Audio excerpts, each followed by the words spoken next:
This episode is sponsored by Exotic Roots Hydro, which I have to give a huge shout out to. They are a huge supporter of the podcast, and I'm really happy to be working with them. If you're ever in Rochester, New York, and you need to learn about any of your hydroponic needs, go to their shop. You can follow them at Exotic Roots Hydro on Instagram.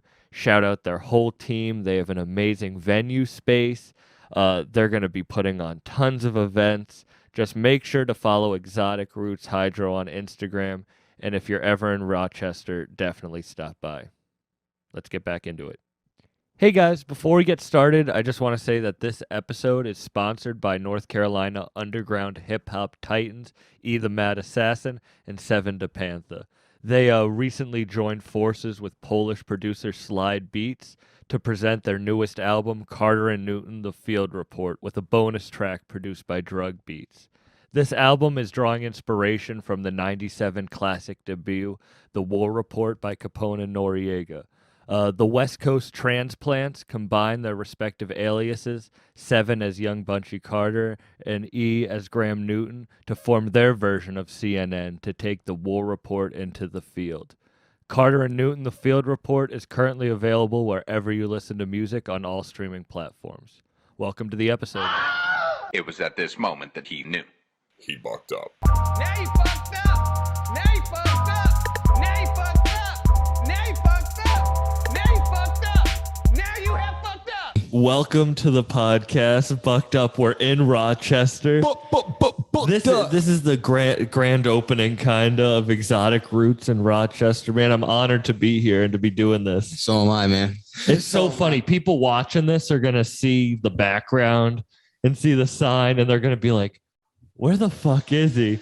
But if they were outside right now, they would be like, oh shit, this is something so completely different. If you could see what's happening like beyond this wall, like, or yesterday, like 3,000 people in total. they'll see it. They'll see it. It was insane. They'll And see this was your first like weekend. Yesterday was just, there aren't words for yesterday. I'm a video editor, you know what I'm saying? I shoot video, so I shot the recap. You guys will see it online, man. Like, you just have to see it. It's not, you're going to catch contact watching this shit, bro. All right, so we're in Rochester, we're at Exotic Roots. How did you get involved in all this? Because you're a model, you're a videographer. You said you dabble in music, rap, like you're skateboard. You said you hold a world. They were telling me you hold a world record for miles. Yeah, miles skated in 30 days. I was trying to think. Yeah, 420 miles, 30 days. Damn. Nike, Garmin. What up? Wait, all right. So how did you get involved in this? Because you said you were the last person. I was the last person. Family. Big bro Crük brought me in because he knew I was making a movie. I'm working on a feature film called The Art Cartel. And it's about a kid from the hood who ends up becoming one of the world's most famous, illustrious art dealers, because you don't see too many people that look like me that are art dealers, you know what I'm saying? And then also just like this growing community in Rochester, there's all these talented artists who I believe are reincarnations of like Pablo, Van Gogh, Basquiat, and their story is happening now.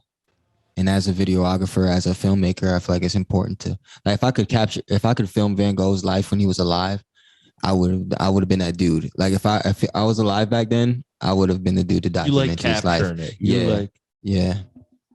The unsung it is stories. Crazy, or the amount of talent just in the 2 days that I've been in Rochester that I've been able to see. But the history in the city, you and Crük, you were explaining to me the history behind the city and how much is done here, and it's crazy. Yeah. Well, you were talking about art. What's the name of your movie that you're? It's called The Art Cartel. The Art Cartel. It's funny because I don't know if you go over to Buffalo. I've talked to so many Buffalo artists about like the collecting of art is such like a big thing now. It's like kind of because they're realizing it, but it's kind of blending into this world that it never was before. Yes. And that's what you're fucking making your movie. Yeah. How long have you been working on it? It's about a year. So it'll be out in about another year. Yeah. know? Is this your first? It's my first feature length. You've film. done shorts and shit. I've done shorts. I've edited hundreds of videos. This is the first feature length film that I want to like premiere in theater. I realized like, yo, the theater is my stage. You know, you like how you do stand up. Yeah. You're like, people find their stage, you know? And I was like, dude, I can do so many different things, but what is my calling? And then I had a video play at this venue once, and I was just like, this is it, yo. Like, just the way people reacted to the footage. You guys can go, and I'll come get you later. You don't have to stand around. I'll come get you guys. I felt bad you guys were standing there. Do you want to give a shout out on camera? Say what up. He getting the Supreme logos in there. You will recognize these bodies. You will recognize these bodies later in the podcast. Don't make them. So you've made movies before. This is your first like feature length, and you're doing so you think that's your calling is the video, the filmmaking, making feature lengths. But modeling is what's kind of gotten you. Was that your first like? Well, actually, you know, it's so crazy because it's like, dude, what else is there? What else is there? But what really got me like my feet planted in Rochester, I started a clothing company. It was a skateboard brand called Golden Road, and the whole premise behind it was just like Rochester's dope. Because back then, people was like Rochester was ass. And that's just a fact. It was like, this shit is whack, bro. Well, all the shit that we're experiencing now was unthought of. Yeah. You know, I was a thought in someone's head, but it was just this mustard seed. And like, you know, I just wanted to push for people to be like, yo, that's all I wanted to hear was Rochester is dope. Still to this day. Well, I'm coming in yesterday, or when I met Mark, I guess a month ago, when he first, that was the first time I was ever in Rochester. The only thing I knew about this city was 38 Special, and Ito. Honestly, those were the only two rappers I listened to. Bangs is out of Bangs, shout out, a great rapper. But I didn't know much about it otherwise. And then I come here and it's like, there's so much different type of talent too, bro. It's stupid. It's endless amounts of talent in Rochester, dude. And it doesn't have to be just rap.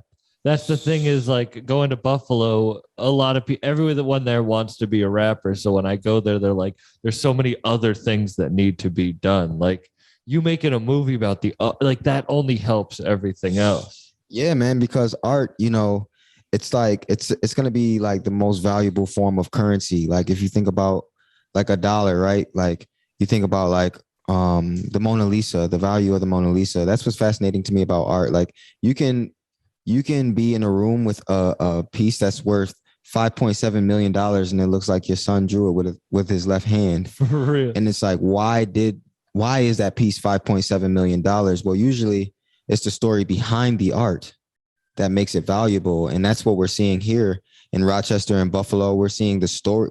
We're getting to like witness the supreme era of like, you know, all of these great artists on the rise from upstate New York. It's crazy. How did you get into this world?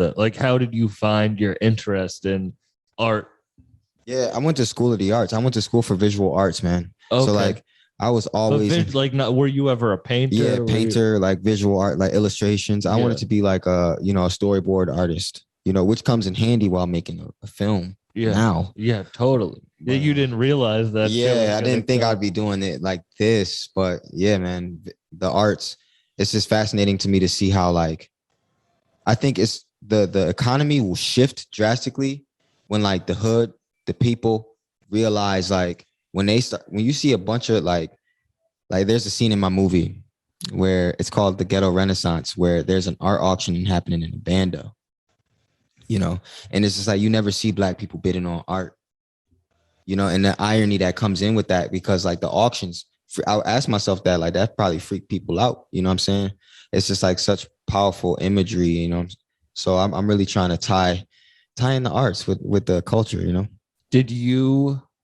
When did the idea for the movie come around? About 3 years ago, because as a cameraman, right? Like I'm the cameraman, dude. Like a lot of people probably watching this shit like, yo, he shot my video, you know? And if I didn't shoot your video, I probably will shoot your video. And it's like, yo, people address you as like, when you coming up, they're like cameraman, like, yo, cameraman, come here. It's like, yo, you don't even have a name. And actually the scene in Godfather, you ever seen the first Godfather? Yeah. You know the scene in the beginning where I think is his name Sonny, the knucklehead. Yeah. He like takes the camera out of photographer's hand and he throws it on the ground. And then he just throws money and says, "Hey, get you a new one." You know, and as an artist, I feel like a lot of creators kind of feel that way. You kind of get bullied in the game if you don't got thick skin, you know, and that was what inspired me to make this film was like all of the hardships I've had with trying to communicate and tell people my value as an artist and just feeling like, yo, I'm being treated like my art isn't getting. Is that a Rochester? Do you feel like because the city does have a rich history, but it's not known outside of that, do you feel that being like talented in the city? Yeah, bro. For a minute, I felt that. And that's why what's happening now is a fucking miracle. A renaissance? You know? Yeah, it's a renaissance because When did you realize the shift? I saw the shift was coming in 2011. Like I was like the flagship, like that's why I started my brand. It was like to be at the flagship of like I was preaching positivity about in Rochester in collaboration. Yeah. Long before it was really happening with people my age. You know what I'm saying? Because it's How old different. Are you? 28. Okay. And that was through skating at first? Because you said your brand was skating? Yeah, man, because skateboarding, just like weed, it brings everybody together, you know? Yeah. There really ain't no racism in skateboarding. If you got a gnarly heel flip, you got a gnarly heel flip, bro. That's just that, you know? Yeah, what's that? It's like comedy. It's like if you're good, you're good. That's like it doesn't matter who Who's you your favorite are. comedian? Ever. It's so funny because this is Crook's favorite comedian, but Doug Stanhope is probably. Word, I never listened to his material. Ari Shaffir is one I really like a lot. Like I grew up listening to Dave Chappelle with my dad. Of course. Like I really like Joe Rogan as a stand-up. What like, about Bill Burr? I love Bill. I love Bill Burr. I skipped my senior prom to go meet Bill Burr. Ah, you met Bill Burr? Yeah, I have a signed poster in my room, but I skipped my senior prom in high school for that shit. Wow. Yeah, bro. That is classic, dude. I had to. Dude, he's my favorite. Yo, that's classic. Bill Burr is like my favorite comedian right now. That's what's crazy about coming here is like Mark put together, like he just brought together a bunch of people would have not have any reason to be together, but it's like you said yesterday the X-Men. Yeah. That shit is true. The X-Men was in upstate New York, man. The actual X-Men, you know? Yeah. Like Mark, to me, Mark is like Professor X.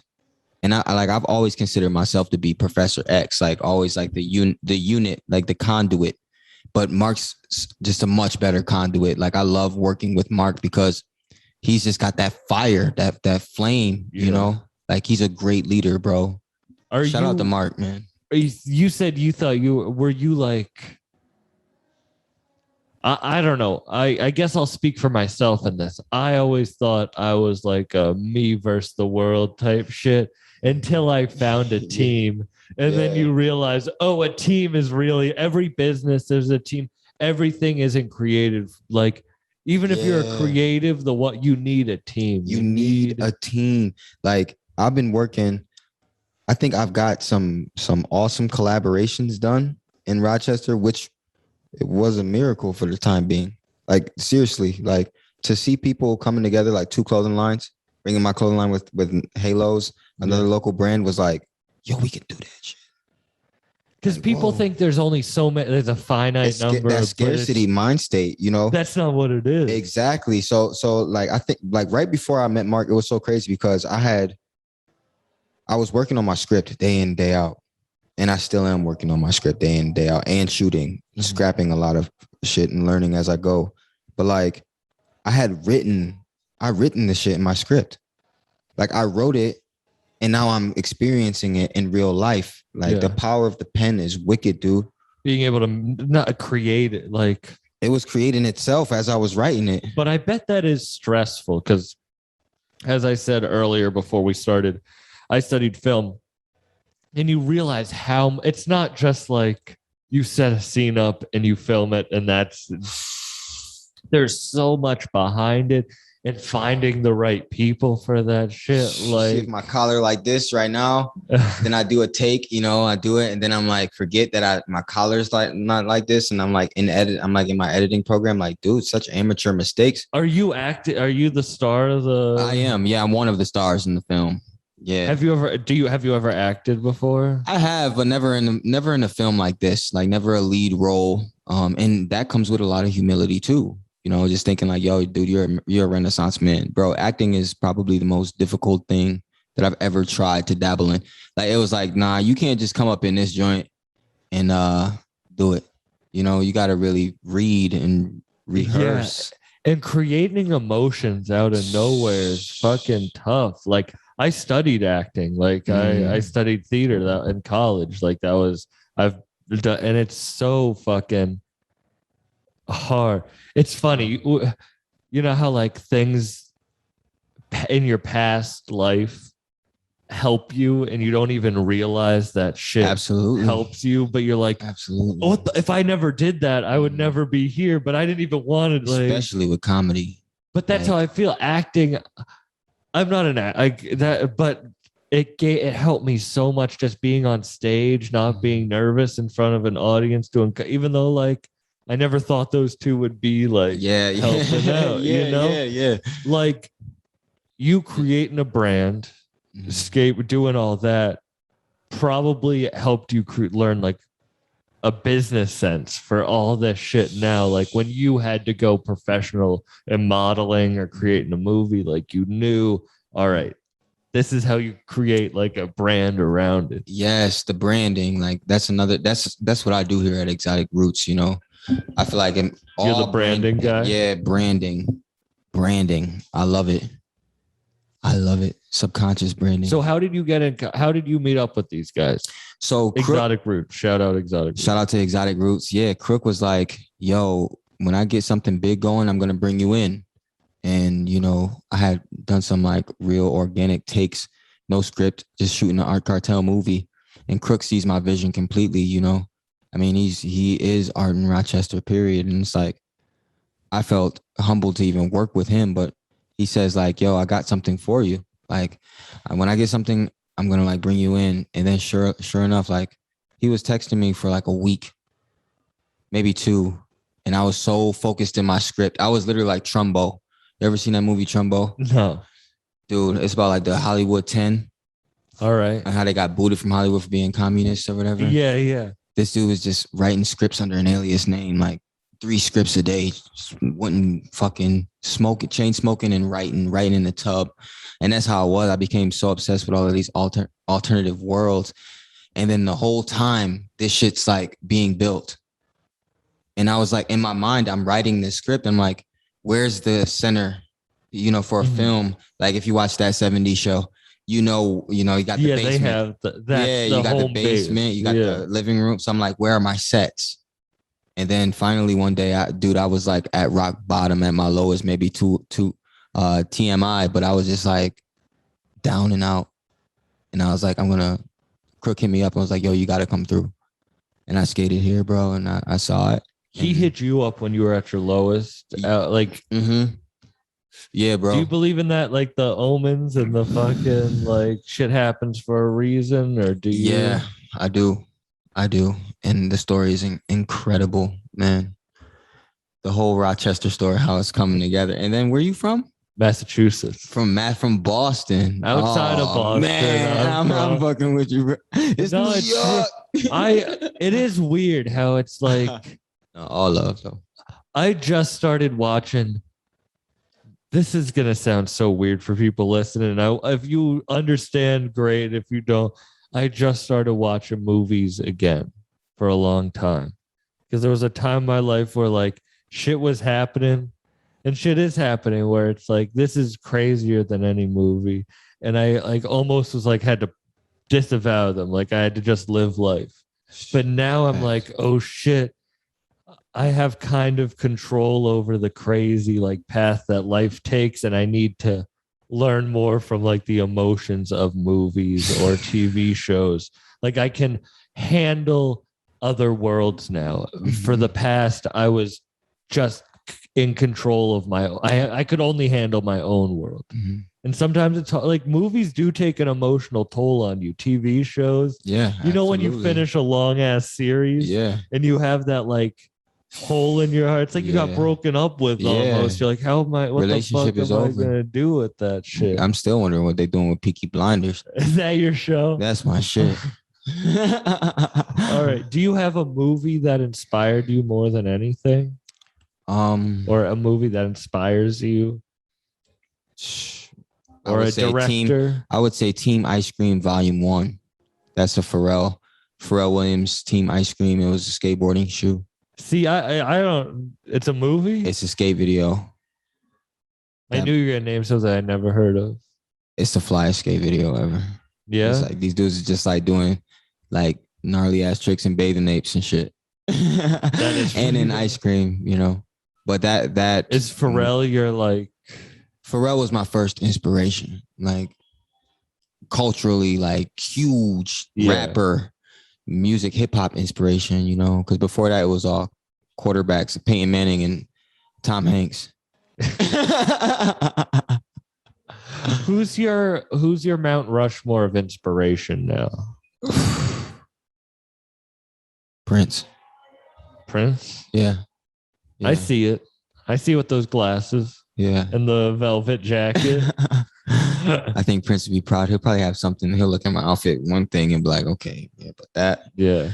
But you do have the modeling, probably that's why I would see you have like a unique. It's like you know, your style is yours. Thank you. And I think that works well with like being on this team, and because I've always been so independent, like you were saying, like you can't do everything alone, and to have like a whole squad and just be like, what is it? It's not Optimus Prime, it's Voltron, right? Oh, where they all come together, come together. Yeah. Shit, what is it? Mighty Morphin? Power Rangers. The Power Rangers. Yeah, it's the Power Rangers. Power Rangers. That's what it is. Yeah, that's exactly what it's together. Like. Yeah, it's nuts. And it was all Crük is the next person that's gonna come in here and talk, but his shit is I had no idea his like history in the city either. Yeah, Crük, like, yeah, man. I don't want to spoil it, but Crük got the keys to the city. You know, Crük is the mayor. Insane. Crük is the mayor. How did you meet him? Bro, ask him that. I don't even remember. Is this all real? Is any of this real? Yeah. You know? It is wild how life. There's certain people you just don't even remember how you met them. Maybe they're like, you know, projections.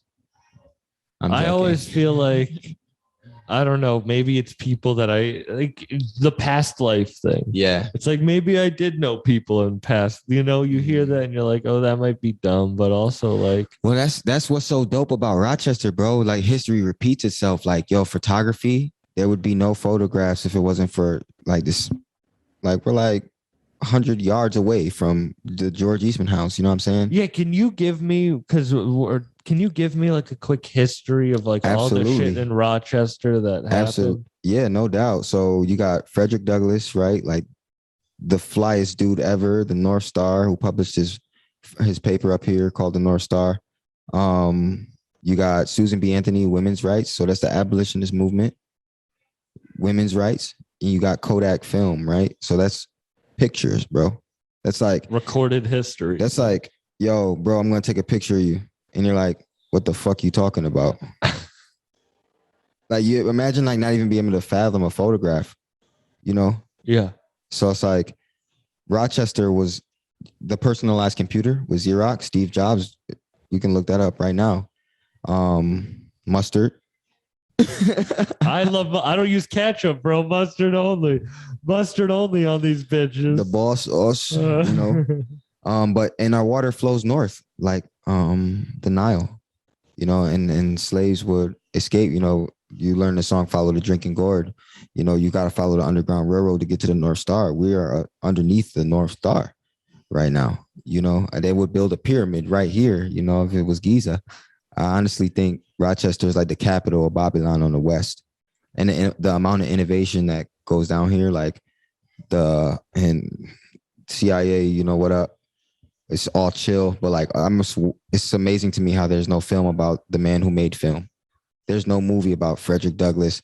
There's no movie about Susan B. Anthony, women's rights, when there are all these movements going on with the founders and originator of these movements. What do you think? Being highlighted. Why do you think Rochester gets forgotten about? I think it's because like we can't be on the map. We too forward thinking. Like I think it's a place that's best kept secret for certain reasons, you know. That's so weird that that's you my say theory. That. Not to, but like, not for nothing, but 38 Special really did kind of start like the Griselda wave. Like, yeah, bro. That's recent. He put Benny on, and like they fucking with 38 Special really doesn't get his dues. And this is what's so dope about 38 Special. Is like a lot of people make it from here, and then they're just like, you see them on an interview, and they're like, "Where you from?" They're like, you know, I'm from upstate. You know what I'm saying? So it's like, because a city is the people that come out of it. You know what I'm saying? Like, you go to the 6, you thinking Drake. You go to Louisville, you thinking Muhammad Ali ran up these same shit. It's the history, the people that come out of it. Yeah. So it broke my heart to see how many people wasn't really repping the rock. I take that very seriously. Like, yo. You do. You take this serious. Like, you take the love of Rochester, not just on camera, but like all like the. You take it seriously. It's real, bro.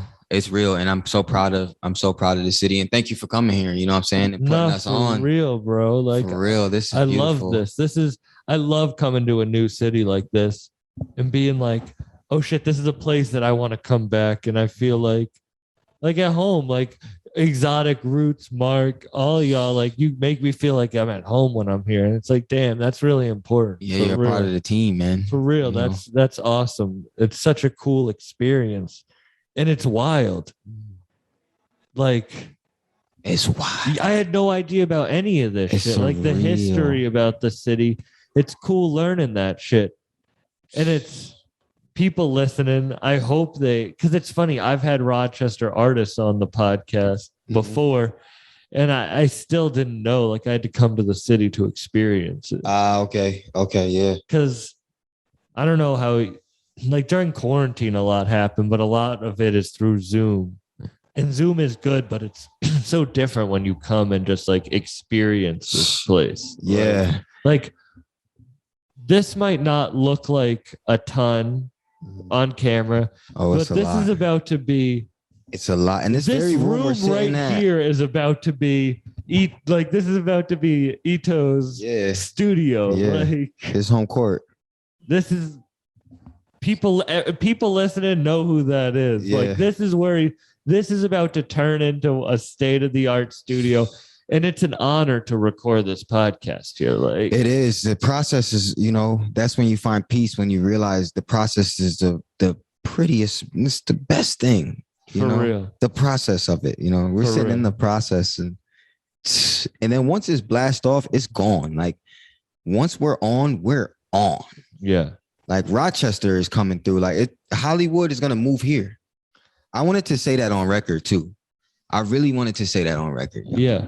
In the next 5 years, every time I put a time on something, it never comes true in that amount of time.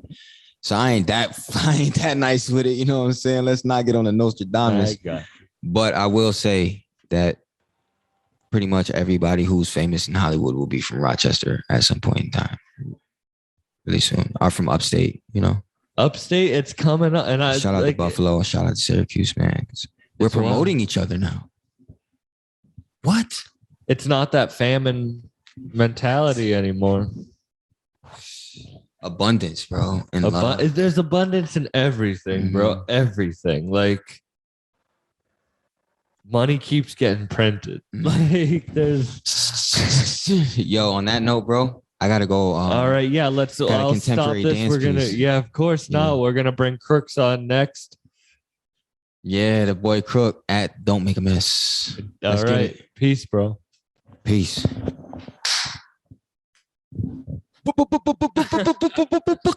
Podcast.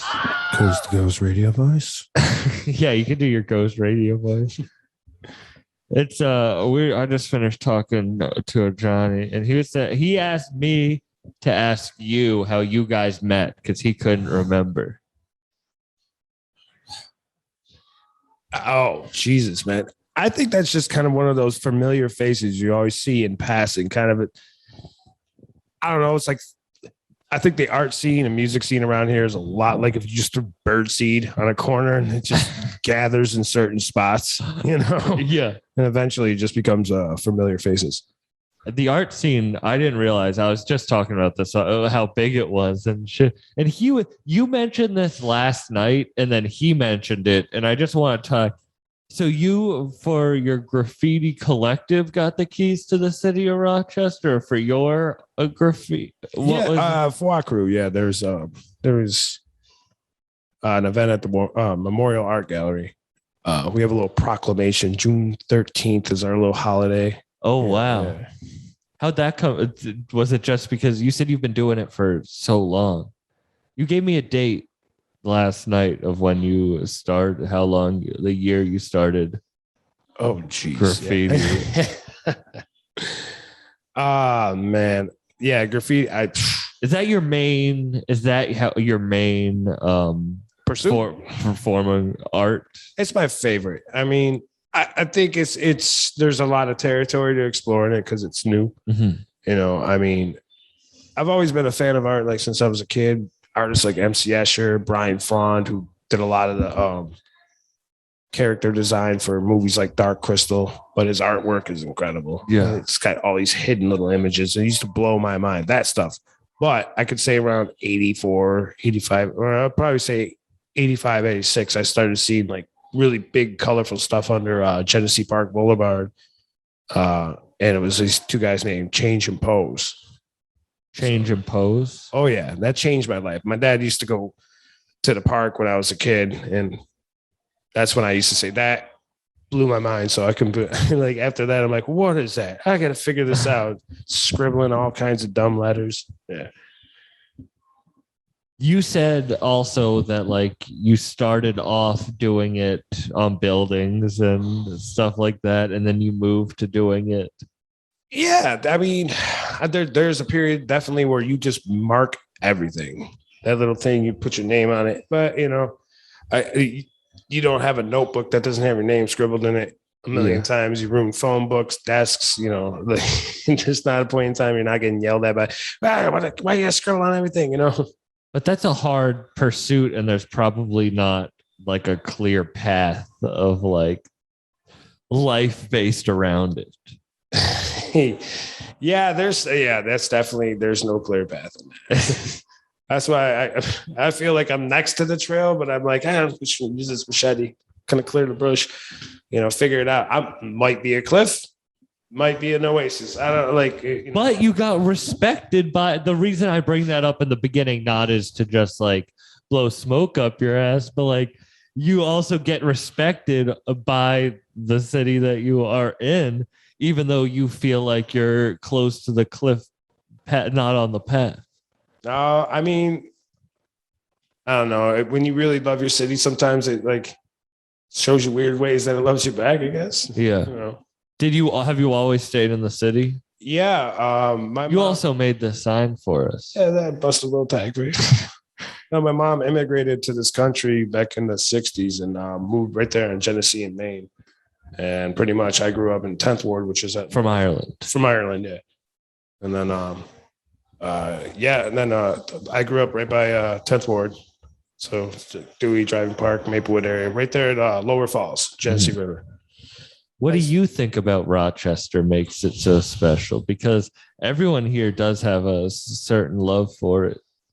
I think it's just like, it's kind of revolutionary history of all the kind of birth of like technologies and history of like, movements of people. Like Susan B. Anthony had like cast the first vote right there at Canal Street in Maine. Yeah. And I used to live in an apartment right down there. And I just walk by it every day. I'm like, so this is where it happened. Interesting. You walk down the river path and you realize it's like all Iroquois nation, which is where we got like the things like a constitution based on their constitution, which was an interesting formation, Yeah. So I'm fascinated by that. That river that flows north, that's kind of weird. George Eastman and Bertha Kodak, film industry, Baal Shalom, the lens industry. Why did your mom Immigrate here? That's a good question. I have no idea because she wanted her kids to shovel. That's all I can possibly think of. You never thought about that? Like what made you end up here? Right. I look at her the same reason. Like, you really like the cold. You can't be near the sun. Nowhere near the equator. It's cold for 9 months here. That sucks. Yeah. Yeah. It was. I came up to Buffalo for the first time in the middle of winter. And I was like, God damn, I'm from Massachusetts and it's still not this fucking cold. Oh, You're near the lakes and shit. Yeah, I have Great Lakes. Yep. It's an interesting environment. I love it though. So you got into it young, seeing those. Your dad took you. Did your dad like take you to see the pieces, or did you just see it while you were with him? Well, no. Like, did he have a respect for the art too? I don't know. I think, No problem. I think, it was just going to the park, being around like a nice area. So he wasn't taking you there to see their art. No, I don't necessarily think so. I think probably he might have had a different opinion of graffiti when I was a kid. Yeah. You know what I mean? I don't know. I never really asked him about that. He's a pretty interesting artist. He was a good artist when I was growing up, but he worked at the post office. Did he and you connect on that, or was it kind of separate? Oh no, man. We'd spend hours and he would show me about lighting and shading and proportion ever since I was a little kid, like even drawing a tree, like, all right, draw the sun in the sky. Okay, so there's the sun, and now the shadow goes this way, Yeah. And he did a lot of like pen and ink perspective drawings, and I really like it. What about graffiti stuck to you? Just colorful. I guess I like its colors and shapes, and just there's something eye-catching about it when it's done right. And then when like you see the letter structure that's in things and its style, it still has the anatomy of a letter. It's not outside its boundary. And I don't know. I feel like there's a lot of like primitive kind of arts mixed into it, and now it's damn, that's a tough question because I can't really explain what it is. It's still kind of forming, Do you like the public aspect of it? It's interesting now. I guess must have been interesting in the 80s when they create style wars and beat streets and all that shit. It's interesting to see what it grew into. It really is. It's gone through decades since its creation, and it keeps popping out these incredible artists that start pushing boundaries. And when did it start? There's debatable dates. You know what I mean? I would like to say it goes in between San Francisco, New York, and Philadelphia at the same time in the 70s. Mid 70s, some stuff started breaking out, Yeah. And from there, by the time I hit like the 80s, it started really blowing up. It was along with like the actual hip hop culture, And what's your like that? I was going through your Instagram earlier, and you do have a lot of like hip hop inspired pieces. Yeah, definitely.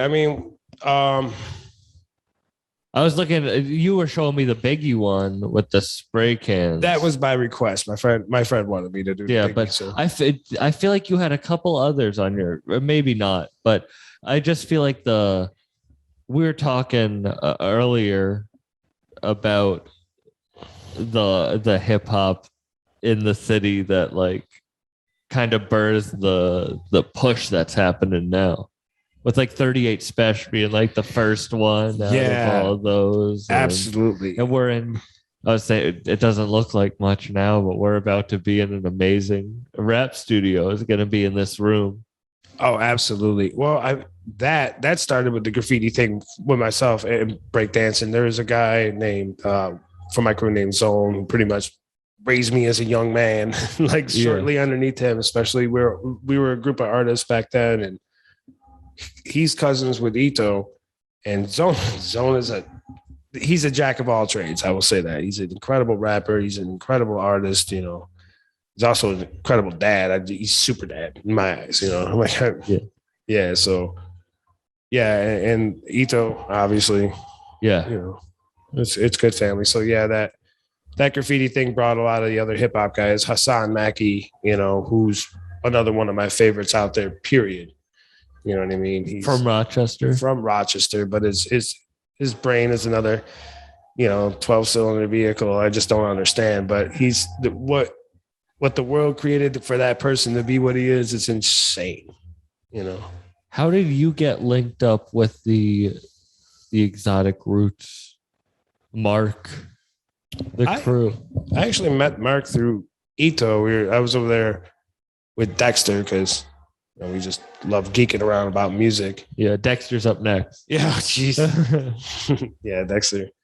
Man, that's my brother right there. He's we've been like inseparable for the last few years, just putting this kind of shit together. So he's a big part of it. Yeah. So Ito, how long ago was that he introduced you guys together? I don't know. And it might have been about 2. Oh shit! It was before I broke my leg, so it might have been 2019. Oh, so you guys didn't know each other before all that? Mark is like, it's interesting. He's known plenty of my friends throughout the scenes, like 90s. He's like interwoven through that whole period. Yeah. But you guys never. And did you know Dexter before? Oh no, I Dexter and I have been playing music together for, oh God, man, I don't even want to count the years. Don't make me do it. How long? It's a long time, but not like since I was like a teenager. There's plenty of artists in this building that I'm working with since I was, 90s and shit. Yeah. So, yeah. Do you consider the breaking your leg like a point in your life? I've done it before. I guess it's like time to sit down and reflect. It's like, all right, now make a real plan. And you're like, man. But you talk about it like pre-leg break and post-leg break. Is that like? Well, I mean, it took a good chunk of time out of my, like, it's still taking time. I'm still not done healing. What happened?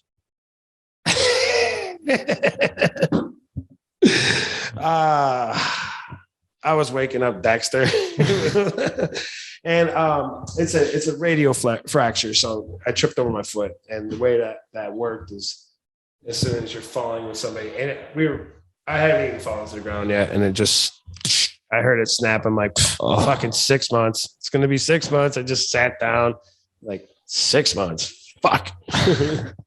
I did this when I was a kid, and that's what it was. 6 months in a wheelchair. When you were a kid? Yeah, when I was 12. Shit. Did you know you were gonna get out of it? It was just like you had to be in a wheelchair. Like, no, it wasn't crutches. It wasn't. Well, I had a surgery on it, so my leg had to heal like this. Okay. This one, since it's a metal rod and they cut through your quadriceps and stuff like that. At 12, they put a metal rod? Oh, no. Metal rod's brand new. Oh, okay. Reinforced. Like, God damn. Yeah. It's an interesting adjustment. I mean, yeah. You can't move the same at all. Like, I'm getting it back. I don't feel like it's going to be that restricted that long, but it takes a while. Like, because when you can't bend your leg for a while, all the muscles kind of just atrophy. So you have to slowly bring it back, and all these muscles like take forever to heal. Yeah. How did you get brought in to do? Because everyone listening looks at this and they're like, they don't understand when you walk outside of this room. Is an insane warehouse that I can only describe as like a fantasy factory style room that you have graffitied along with my friend Alan and my friend Aaron and WIllistrator, who's a big help on that. I mean, I've been painting with Will for a couple of years now, and we've been really working with each other on like we can understand each other's language. Like working with them. So. But you guys have painted that. How did that all? It's still a work in progress. Yeah, exactly. How did it come about? I mean, a lot of that has to do with Mark. Mark comes up with some idea. He's like Walt Disney around here, but a little bit more like bulldogish with the Walt Disney. But he's got a clever mind, and we all kind of build and work off of it and figure out an idea, look at it, shoot it down or whatever. But lately it's been since the last time you've seen it, a lot of this stuff happened in the last 2 weeks too. So yeah. So there's like rearrangements, like A lot of work. I mean, like I said, I see my apartment like once every 2-3 days, and it's just like the shower, and it's like big laundry basket. Do you have a finished product in mind, or do you just let it go?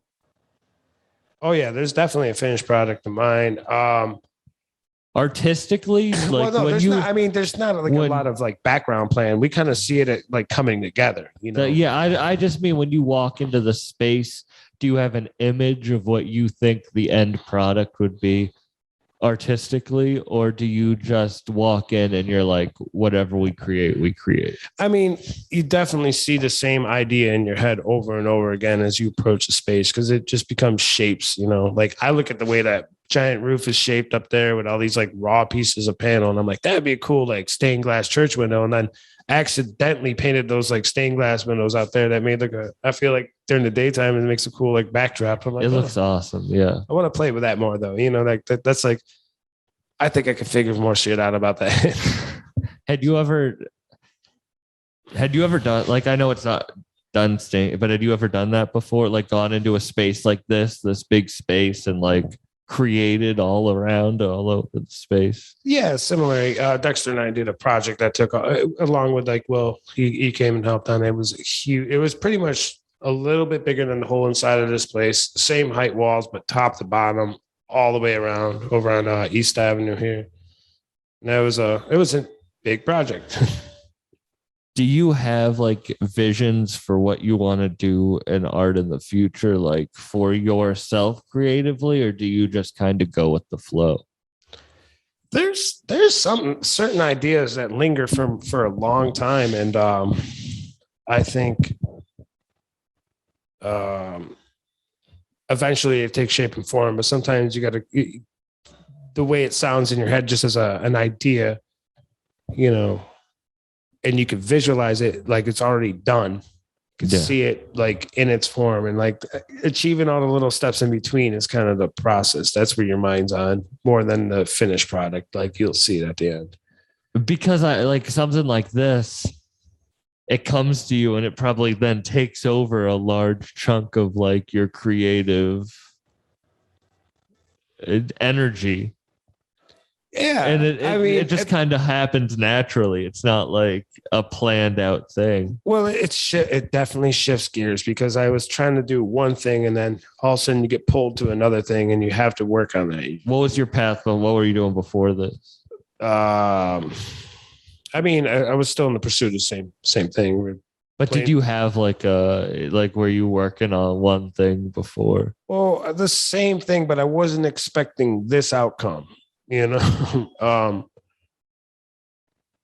yeah, I think my plan was like, how comfortable are you sleeping at couches? Well, you can do that. You know, you don't need much more than that, do you? So you like the grind more than the comfort? I do. I really do. It's nice to be able to put your full attention into something and kind of see what it turns into. And I'm very fortunate to be blessed with some of the most incredible friends that are, you know, I would say inspirational to me. Like every single one of my friends are all just incredible, hardworking, talented people, and it's inspiring. You know what I mean? So like that kind of energy, especially the way those guys work together. So it's a lot of like inspiration between everybody. You know, it pushes everybody a little bit harder. And you can all then grow separately, because sure, it's like everyone has their own thing. It's not like everyone has their own thing that they bring to the table. At least when I walk in and I hear like what you all do, it's cool that you fill so many different roles that then create one larger piece. That's interesting you say that, because I was always curious to see what would happen if somebody took a chance on something like this. And Mark definitely did. Mm-hmm. You know, he came in with the, hey, I got an idea on my steps. Just I was moving out of my last studio. I was just like, I had some options to move to these other studios. I didn't pick up on it. Just working too much. And he approached me, and a week later, here I am. Like I was right in here, and I haven't left since. I think I had 1 or 2 days I was away from here. But yeah. And now it's actually, it hasn't even like officially gone through its opening to like understand what it's going to be at. But I'm curious, Yeah. Are you? Wow, like that is crazy. Yeah, like this room, we're unfinished. The store hasn't opened yet. Like it hasn't even gone, but there's still so much stuff that's already happened. Well, yeah, true. And I think now that we know, it doesn't matter what kind of place it needs to be. It can be anywhere. Just kind of like your podcast. It's a matter of the ingredients involved. The people, yeah. Exactly. Yeah. I really can't speak bad about anybody on that team. I mean, everybody really just spends all their time working on something, coming up with ideas, and I don't know. I'm glad to see this kind of force taking shape, Yeah, and you not wanting to leave and like staying. It shows like just that you're in the creative flow, that you don't want to leave. You just want to keep doing, keep creating. Yeah, and it kind of, because I mean, that's what I'm saying. You're visualizing it, and all of a sudden, bam, it starts taking shape and happening and rapidly too. And yeah, you want to keep up with that. So, man, thank you so much for doing this. I mean, I know we're about to go out and do this, where this is a part of a larger thing, and I know you usually stay behind the scenes. So yeah.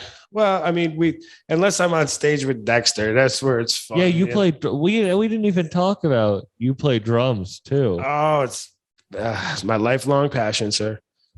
That's your lifelong passion. Absolutely, I've been playing since I was a baby. More than graffiti. It's hand in hand, man. You can't take one away from the other. But I've been playing drums longer than graffiti, and it's funny because a lot of fucking drummers that I meet all do graffiti, or I've meet them doing graffiti and like, yeah, I play drums. You play drums? Oh shit, my buddy Demon was the same way. Biles, all these other, I'm like, yeah, everybody's a fucking drummer. They're all good too, surprisingly. So yeah, and that made me start. But drums is that's your.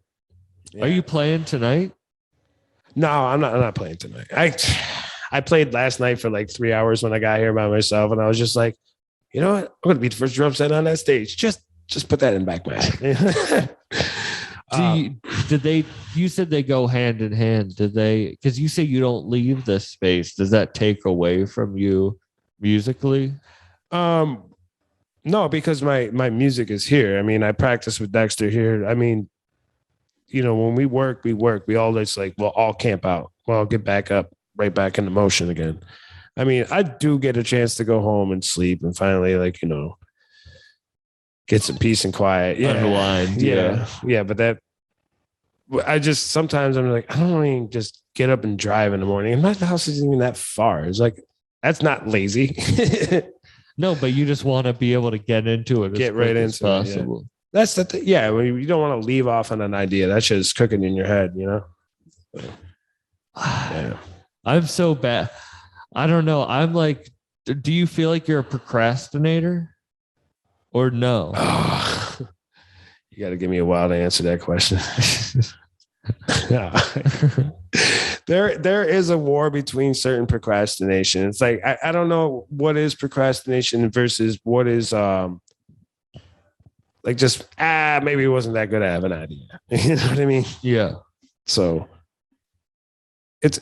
I mean, I can't tell you how many times you start something and you just stop finishing because you're like, you know what? I'm just wasting my time. I'm not going to be happy with it at the end. Yeah, I'm the type of person that's like, oh, if it's good, I'll get to it. But you're like, no, I want to sleep in here so I can get to it as soon as possible. Right.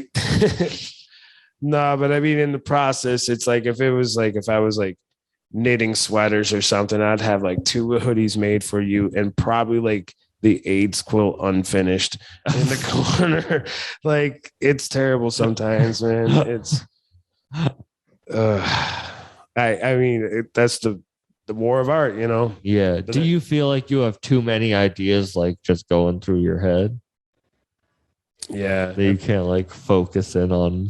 I feel like, yeah, that's always been the comparison I go to. It really is trying to like jam a basketball through a keyhole at times. I think that, I mean, I grew up apparently diagnosed suffering with ADD, and I believe him, but like, how fast does shit get boring? You know? Yeah.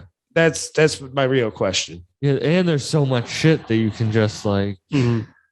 It gets boring, and there's always something else to. Sure. I mean, that's why I actually do have. Huh? I feel like I definitely have it too. I was just pointing at the camera. Oh, right. You looked like there was actually someone. Yeah. Dude, you know what's going on the other side. That's what I mean. This podcast, people are going to be like, what the fuck? But they don't realize that it's been 2 days of nonstop marijuana use at such a crazy level. What? Where? And Exotic Roots. Oh, yeah. Never heard of them, man. Nah, but yeah, it's I guess a dream come true for my stoner fucking like teenage self. Like 18-year-old me be like, holy shit, bro. But then you get here and it's almost too much. Yeah, no, when I get here, I'm like, I'm gonna smoke one joint today. I got way too much to do. I got way too high. I have to like sober up before before I get up on stage later. Now, let me ask you a question. All right. How do you do that? How do you what zone do you get into to like? I can be stoned on stage. Yeah. Because of theater and stuff. Like it doesn't matter. I can't drink before I go up, but when I get on stage, the adrenaline of right beforehand pushes me through, and I remember my jokes. I know what beats to hit. Like I know, but I also like to it's that creative flow. You know, you probably feel that when you're mid, you're not even thinking about what you're gonna do next. It just kind of happens. Playing music is a different space than doing art, but I cannot imagine what you do in front of people when you have to like. All right, but music is the same way. It's like I couldn't imagine like playing an instrument in front of an audience. Oh man, you forget they're there. You forget they're there with stand up, even though they're there. You just like, yeah. Because if you really thought about a conversation, it's hard because it's like, what am I going to say next? But it just flows. Yeah. And that's kind of like stand up. Like you're going to be like, but it just kind of flows. It's more of a conversation than a monologue, but you just know things that'll flavor the conversation better. Gotcha. Well, I mean, Dexter and our band is literally called Arguments because, I mean, it's Dexter and I. We sound like an old married couple, except for like worse. No, I love them to death though, but it's funny to like have. I guess it's funny the way we argue, I guess, to us, but to other people it scares them. I have relationships with friends like that where they're like, what the fuck is happening? Yeah. But I guess that's I don't know. It might be in the tap water here in certain spots. Those headphones are not people's friends today. What? They're just slipping off. Yeah, you can adjust them. Look at that. See? I can't. Now we're in there. Now you're stuck. Now you have to be on the podcast forever. We're going to go home like this. Oh, Jesus. I don't know what just happened. Oh, I try to take these things off. Apparently. It sucks because this is the end of our portion. Oh, which is weird because today I'm doing short or podcasts all together. Yeah. I usually sit down with you for an hour in a quiet room without music blasting, and we'd sit and just like talk for an hour one-on-one.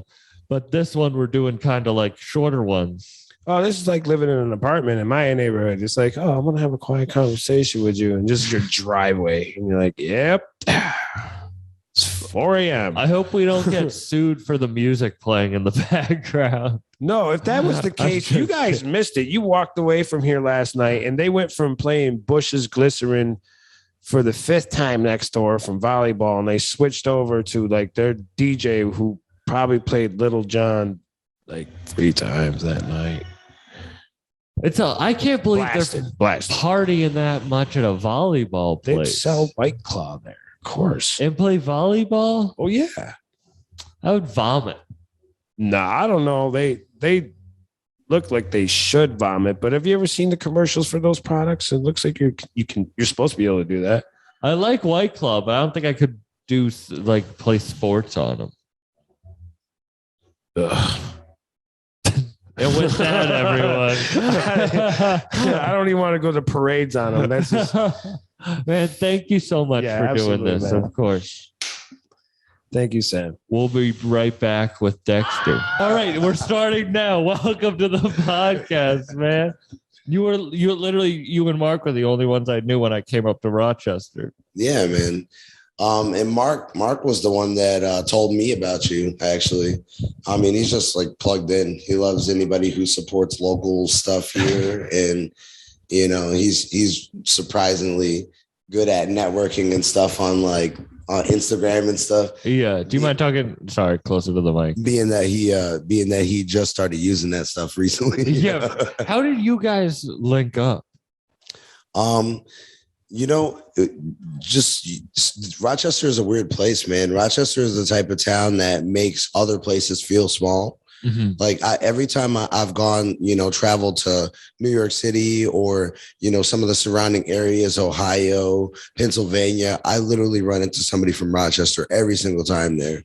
And it makes you feel at home, but you know, it's something that makes you think, you know, why are we so spread out like that? It also has crazy amounts of talent in all different ways. Shout out past guest Al Christakis, but when we left here the last place, he was like, that's one of the most gifted bass players I've ever seen. Well, thank you. Thank you very much. Appreciate that. But it does. There's so many such creative talent out of here. Well, how we all met is just like kind of like a function of this place. Me and Crük are friends with Ito, little Ito, the rapper. Yeah, of course. From town. And shout out. You know, he's good friends with Mark. They have been for a long time.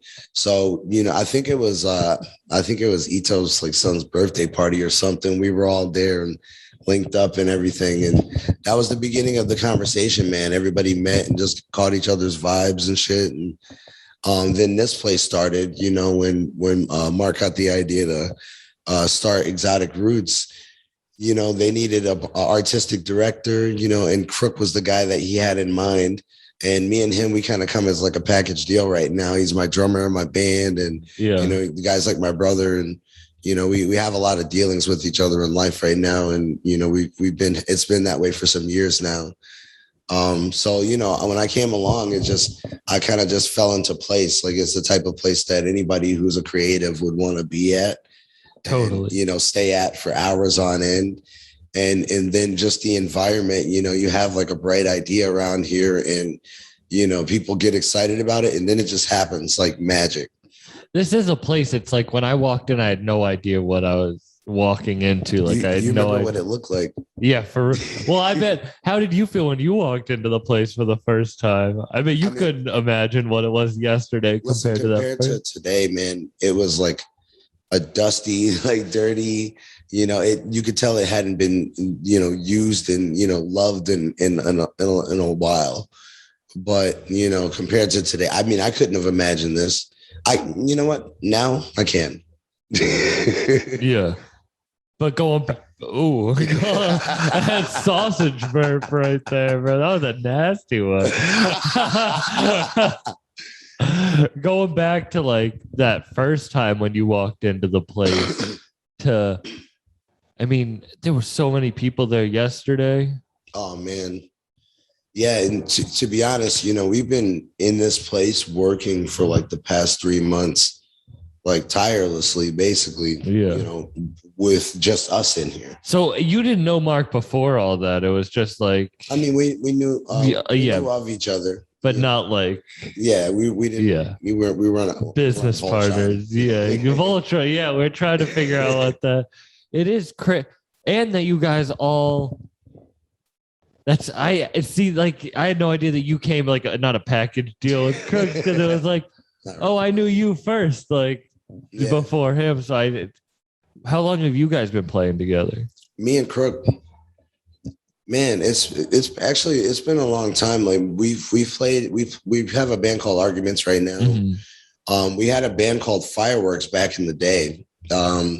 And before that, I just knew I really liked him as a drummer because there's a friend of ours named Provide in town that introduced us. He just told me one time we were at this jam. He was just like, yo, this is my boy. He's like, you need to go and talk to him. Like, go and talk to him about music. I was like, okay, So I went over, we started chatting, and that was the end of it, man.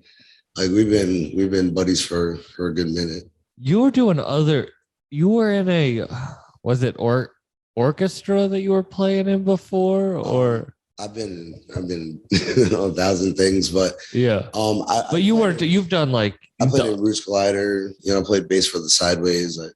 I've played bass in a lot of bands around town, Black and Blues. Since I moved here in 2006. From where? From Connecticut. Okay, is that where you're originally from? No. Where are you originally from? I'm from Queens, New York. And then Connecticut. Then Georgia. No, Queens, then Georgia, then Connecticut, then Rochester. What made you stay in Rochester? It's funny because, to be honest, I like really didn't want to move here.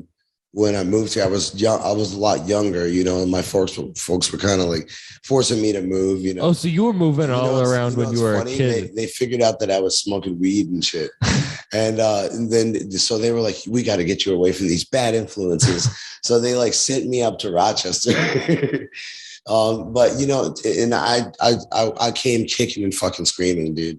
How old are you? How old am I now, or how old are you when you came? This was This would have been 2006. So I would have been like, 19 going on 20, something like that. I was really young. But you were moving a lot as a kid. Yeah, I've moved around a lot as a kid. It's been an interesting life. Yeah. But when I came up here, man, like I didn't want to come, but I didn't really know anything about the town either. And I almost ended up going to Eastman School of Music. The mic. Eastman School of Music, but the deadlines for school were done, so I had to make a decision. My folks weren't going to let me not go to college. So I ended up going to MCC. I finally, after a while, switched my major to music. What were you studying beforehand? Business. I went to Cornell for hotel administration originally. But I've always wanted to be a musician my whole life. And coming to this place and being surrounded by musicians of all different levels, with like Eastman down to your buddy that plays in his garage, you can't have a conversation with somebody that doesn't know somebody that plays music here. It was just the right place for me. What do you think about Rochester gives it all the creative output that it has?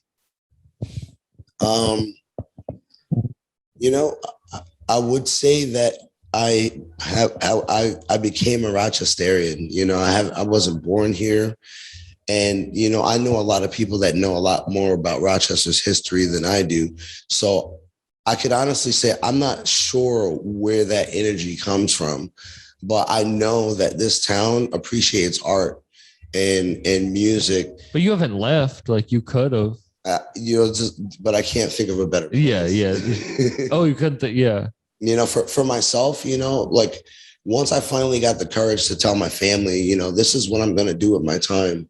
I think that I'm good enough to play music, and I'm going to put a lot of energy into it. Once I finally got the courage for that, like I was in the perfect place. I was surrounded by like 10 people that wanted me to be in their band, and I was in 10 bands. Like, when I was younger, man, I don't know how I did it. I had like a full-time job. I was in 2 bands. We'd have like 2 5-hour band practices every week, but we had them staggered like back to back. So 2 days out of the week, I had 10 hours of band practice after a full day of work. And then every weekend, like 2 to 3 shows in town.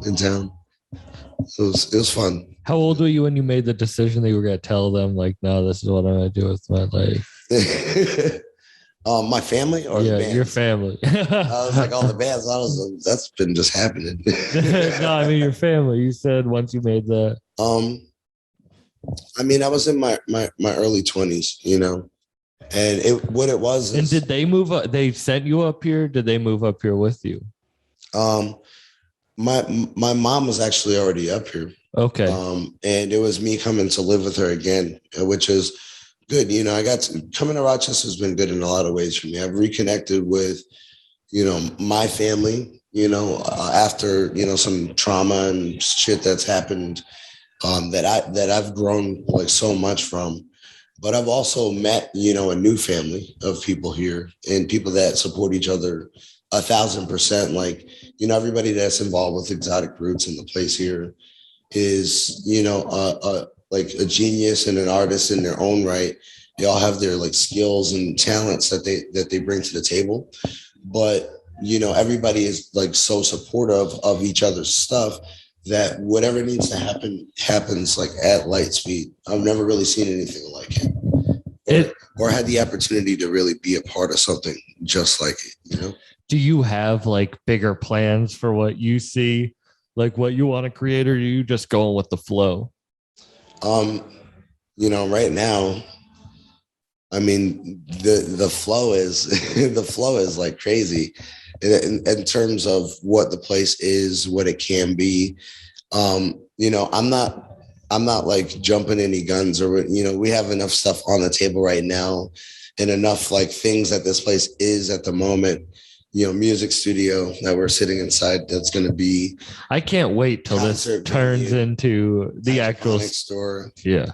You know, and, you know, event space for community, anything that we can imagine.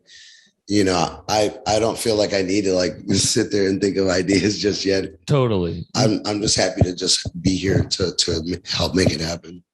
Well, you said like it just kind of fell into play, like it just kind of falls into place. It works out, and it's so cool. Like even yesterday, like you probably didn't expect yesterday or today to turn out like they did. Like, oh my God. No, I didn't have time to think about that. That was a lot of people. That was an insane amount of people. Like I said, I'm used to being in this building alone, like doing stuff, getting stuff ready. Was that a complete like? It was like, what a way to get your feet wet. Yeah. You know? But that's, you know, that was the ground level. Like it's only up, you know. It's like you gotta like dip your toes in the pool, but you jump from like the high dive. Yeah, it was fun. Kind of losing my voice from yesterday. It's funny because I feel like you do have a unique voice. That you have a pretty raspy voice anyway. Yeah. Both times I met you said, "Oh, I feel like I'm losing my voice." I'm like, that's because I've been smoking so much. I want to hear what this guy's your real voice sounds like Mickey Mouse or some shit. No, it's just like one big cough. Like, hi guys. Oh my God. That's pretty good. Oh man. Man, thank you so much for this shit. You're planning. You got a whole concert coming on next to your plan. I should be out there right now. I know that I have to be doing stand up for. Yeah. Well, it's been awesome hanging with you, man. Having you come up. This is awesome, and I can't wait to make more of it. Like, this is cool. This is an awesome event. That like it's just the first. You guys are doing this every Saturday or some shit. Yeah, I mean probably. Like goddamn, like this is gonna be awesome. Yeah, if I had hair. I'm losing mine. When did your hair go? What a personal question. I'm losing my hair now. You know, to be honest, I'm 24 and I'm going. I couldn't actually tell you because I was in denial for so long that I didn't know until like I caught the right angle in the mirror one day and I was like, oh shit, that's what I look like. I was like, no. That happened today. I got a picture with G4 out there and the light hit the one side that I'm balding on worse than the other. And I was like, oh god. I look like Larry David. I was talking to my homegirl outside earlier today. It was like sunny and like this bee fucking comes at me. It was a wasp. Fucking assholes. They're always assholes. Yeah. It comes right at me and like buzzes me and shit. And I'm like, it can't be this bright ass traffic cone orange jacket that I'm wearing. I was like, I think maybe they come at me because of the way like the sun reflects off of my head. I think that's probably it. It lands, starts pollinating, bro. Man, this motherfucker, man. You can gotta pull pay it. You me. pull it off though. Well, I don't think I'm gonna pull off. I'm gonna look like a snowman with a shaved head. Oh, what's the analogy? Oh, you look like you got to tell your fans that you look like Chucky, all grown up, 6 foot fucking something, high as a goddamn kite. Not Chucky the From the people are gonna Rugrats, think from the Rugrats. Yeah, they're gonna think from the Rugrats. Chucky the doll. Right. Hey man, you could pull it off. You just got to eat enough edibles so that you get that blank look on your face. That has been me all day. I drank one of those fucking tincture drinks. Yeah, and every time I think, oh, there it is, he's fucked up. You're fine. I don't know how the fuck you do that, man. Last night I was pretty fucked up. Yeah, I mean, I was taking bets, but You were taking. What was the death pool up to? I thought that you'd probably lose your shit before you left the bar. You were just pounding those fucking things. Yeah, dude, I know how to handle my shit. I've gained respect. I've learned. I don't doubt you anymore. And with that, you got to get back out there, man. Thank you, bro. Everyone called you Walt Disney. That's how everyone described you. I don't know about personality wise, but about idea wise. Yeah, I mean, definitely got some ideas. This is I keep saying this, but when people are going to watch this, they're not going to understand what happened yesterday and today outside of here. Like, did you have any idea what yesterday was going to be? Like that many people or? For sure. Yeah. I mean, obviously I was hoping to, but I mean, me and my partners definitely kind of knew it was coming. Yeah. This is where at Exotic Roots, which like, man, you really did create something fucking. How did you have this in the works or did it just fall together? Well, it was kind of, we actually had planned to open the front of the store, the hydroponic store, on the 1st because that was the first legal day for medical marijuana to be grown in your home. So, obviously, you know, sometimes things don't go as planned, especially with the cast of characters I got working for me. Sometimes, you know, life takes these guys a little bit of a twist, but you know, we're here now though. But I mean, like, I don't know, 10 years ago. Oh, hell no. Did you ever expect what is happening now? No. 5 years ago? Nah, man. I mean, to be honest, it's been about 4 months. I mean, I've always had this, like, you know, a vision of what, you know, you always think of, oh, it'd be cool if you could have this or do this. But yeah, did I think I was going to do this? Nah, man, I just wanted to open up a hydroponic store kind of out of frustration. I've been out West a million times and I see how they do it. And then I come home and I see how these guys do it. And it's just not the same. You know what I mean? Yeah. So I just wanted to, you know, bring a little something different. And, but you got it together. The reason I said Walt Disney is everyone's like, man, he gets shit done. The way, like, if you have an idea, it's gonna happen. Like, you have a team behind you that wants to get that shit done. Like, well, it's not just because of me. I mean, no, but you're like the curator. Kind of. I don't know how it works. Like, it's first time I met you, bro. What I tell you, man, you belong here. Yeah, like you should just set up your headquarters here and rock out of here. I just see. I don't know. I guess my gift is to see talent, kind of put it in its lane, and then just get the fuck out of the way. You know what I mean? And let these guys do their thing. You always know that was your talent? Yeah, but I mean, how often can you use that talent, bro? Yeah. You know what I mean? You have to build something right, to be able to use that talent. Yeah. You know what I mean? So it's just, I don't know. I mean, all these guys, it's like a goofy band of misfits. You know what I mean? Maybe all separate, man. You know, we've all had our bumps and bruises and shit, you know? But together, you know, I mean, we're a fucking problem. You know what I'm saying? Yeah.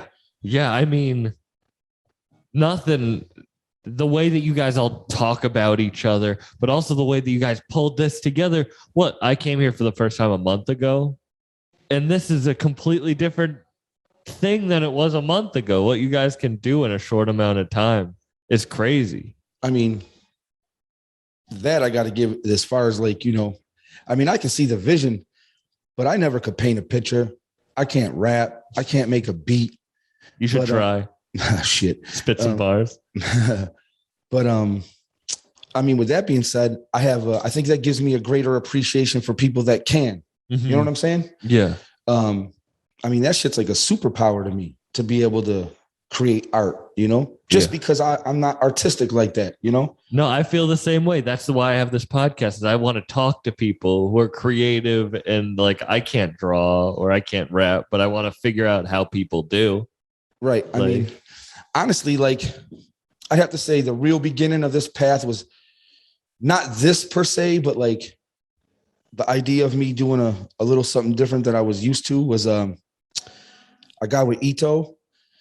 And I mean, sitting over there in Mama's basement, I mean, that kid's aura is crazy. His energy, you know what I mean? It makes you want to create, and see someone take some shit from the fucking mud and turn himself into, one of the underground kings in New York. I mean, it's just, how did you guys inspiring, you know what I'm saying? You guys have known each other for a while? Just for about a year and a half. Oh, really? Oh, man, actually about a year and a half, almost 2 years, I'd say. Wow. But I mean, it was like from the first day we met, we were chilling like every day. You know what I mean? Yeah. Studio, I come through, blow it back. Just like I said, man, I appreciate the shit, and for him to just let me come and chill in the studio and watch how he worked. You know what I mean? Yeah. And then sitting there, we were talking about, just ideas down there. You know what I mean? Like, he wanted to do his own merch. I mean, he does a lot of his own shit. That kid's crazy with not just music, like just art in general. Like, really, he'll surprise you. You know what I mean? I've never met him. I've listened to his music for so long. I can't wait to meet him because he is so crazy talented, and he's out west right now getting busy. He has a show tonight, right? Yes, out in LA. Him and Jay Black. Yeah. Riggs and the rest of the cloth are out there getting busy too. Shout out to them. Yeah, and shout out. I know more Lord Mob, so I don't. But all the Rochester shit. Right. But yeah, man. I mean, I'm just trying to use this place as like a launching pad for this young talent that's around me, and give these guys a lane. And like I said, get out their way, man. Rochester is so crazy talented in so many different fields that like I didn't even know about. Like, talking to all these guys, learning the history of the city, and hearing all their histories. Right. I mean, like fucking Ajani, fucking Crük, Dex. Like, it's insane to hear and see the talent that they have, that you've cultivated in this place. Right. I mean, and they're just three of many. There's 10, 15 guys around here that are just so talented in their own little lane that as long as everybody concentrates and just focuses on their lane, we're good. Like, I mean, we're on top of our shit, and we just, we keep everything moving. I mean, look out there, man. It's crazy. It's crazy out there. And the amount of, we had over 4,000 people come through here yesterday to check out our place, man. No advertising, no nothing. I mean, that's just the street team out there promoting this, getting all these people here. So you only up until recently, do you feel like you've been able to use your talents? I mean, like, when did you feel like this? I've always sold things. You know what I'm saying? Yeah, of course. I've been selling things around the way my whole life. Yeah, of course. And the hot trick to selling any things, you just never sell the product. You always sell yourself. So I feel like I've been just training to have a lane, my own lane, to be able to put people in their lanes. You know what I mean? Yeah. And we're finally here, and we're about to take off. Man, shout out to one of our sponsors, the Salamander XP OG on Instagram. Amazing lifestyle brand, man. All their products are delicious, beautiful. Just follow them, tap in. You know it's going to be a good time. Hey guys, this episode is sponsored by Family Trappers, a dope-ass clothing store out of Buffalo, New York. If you want to find their stuff, follow them on Instagram at Family Trappers. That dude, James, who runs it, is a great dude. They have amazing designs. Go check out their shit. It's really worth it. And say that the Bucked Up Podcast sent you. Hey guys, this episode is sponsored by 607 Sound.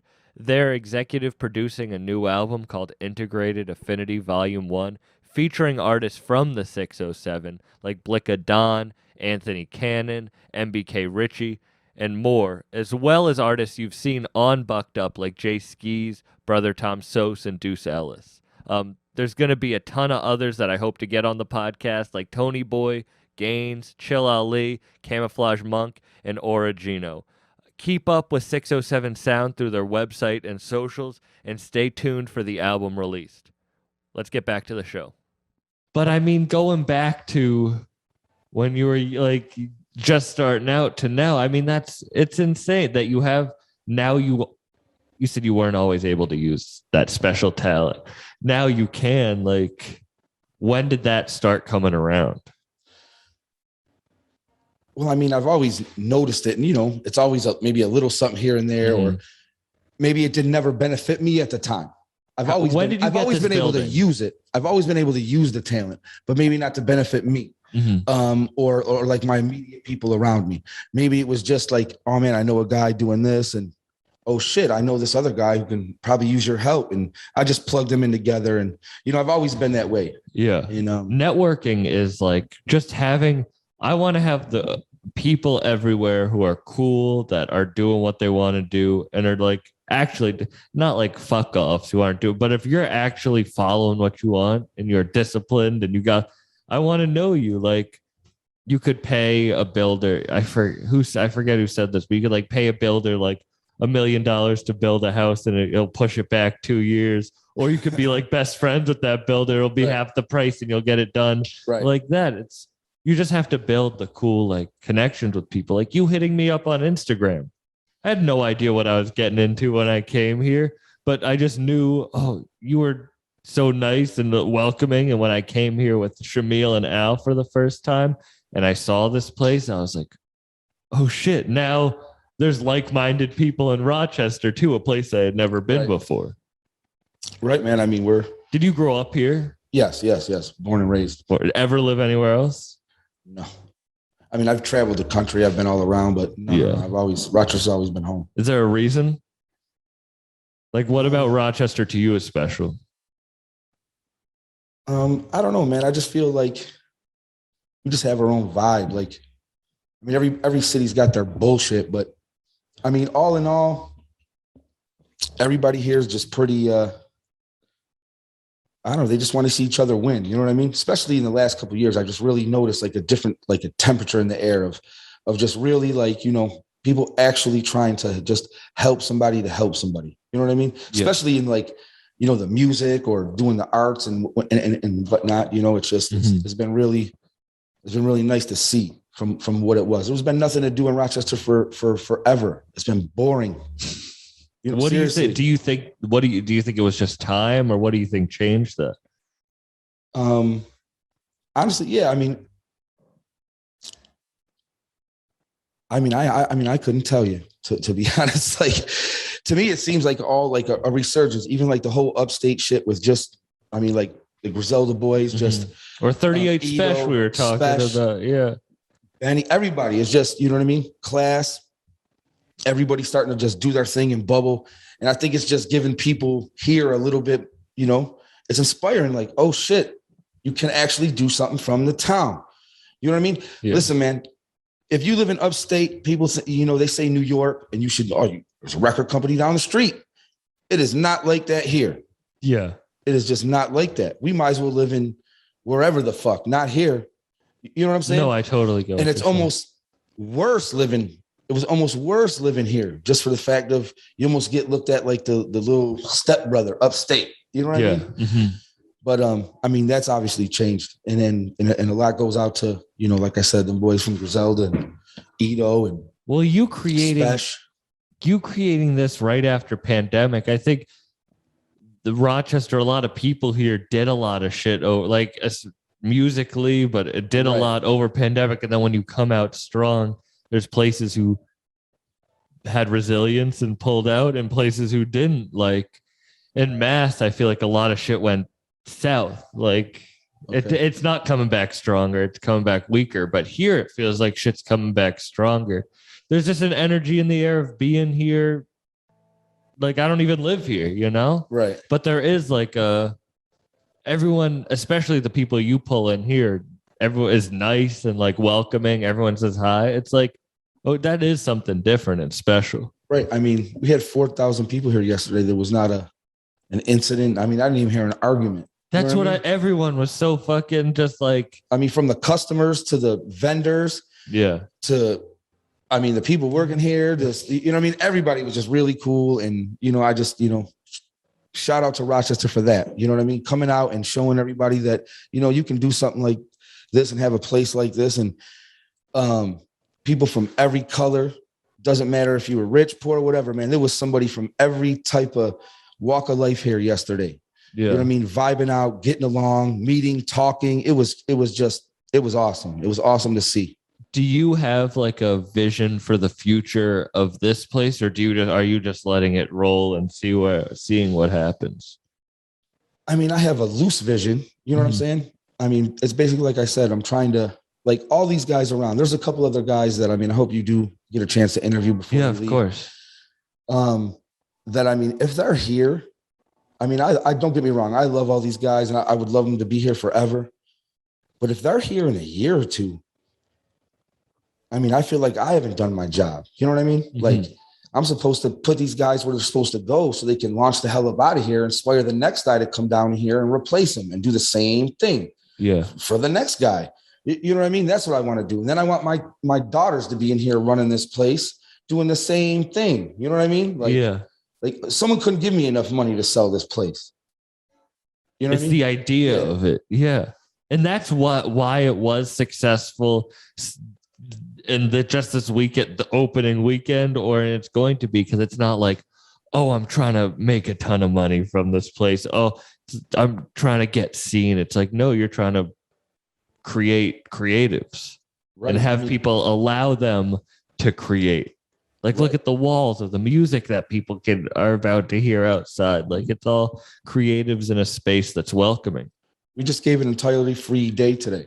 We let a bunch of people come vend their art and other merchandise and whatever they decided to have here. And we didn't charge any vendor fees. We didn't charge any of the people to get in here today. We have a couple really great bands, local bands. And I mean, they were paid to come, you know, because we appreciate their art, but we didn't charge anybody to come see them either. We're just, you know, come on in, have a good time and celebrate. And, you know, everybody just meet everybody and network and vibe, man. Yeah. And that's why this is a dope place. And I hope anyone listening, when they come to Rochester, checks it out. Like, when do you open the doors of? We're shooting for November 1st. And we're Exotic Roots Hydro, 1042 University Avenue, Rochester, New York. Come check us out. There's nothing like us in the country. I promise you that. I can promise you that too. If you come here, you'll be blown away, and you won't understand what this is. I appreciate that. And thank you for letting me be a part of it too. For real. Thank you for coming. I really appreciate it. I hope you had a great time here. Of course, and I'm gonna be coming back a lot because I'm always up in the area. Spot. Man, thank you so much. Thank you, bro. All right, on to the next one. Do you get nervous? But like, are you nervous to get on camera and shit? Like, you're a quiet guy. Yeah, a little bit. Is this your first interview and shit? Kind of, yeah. Man, your shit was awesome. I loved looking at what pieces. We haven't started yet. I want to do like what pieces before and here have you done? Well, a lot of them are collaborations, but some I partake a little bit more in than others, you know. Yeah. Like the subway one. Or like the street scene under the subway. A lot of that. Like, I don't know. It's just a collaboration, really. How did you get? And actually, let me play the. It was at this moment that he knew. He bucked up. There we go. There's the intro. Okay. Oh shit! Welcome. You're listening. I'm ripped as shit too, bro. I've been smoking this whole time. It's been. Oh, yeah. Now you fucked up. Now you fucked up. You guys smoke? Do you smoke like this normally, or is this a special occasion? Hey, this might be a little heavier than normal. I don't know about like a regular thing. How did you get in like who brought you into the Exotic Roots family?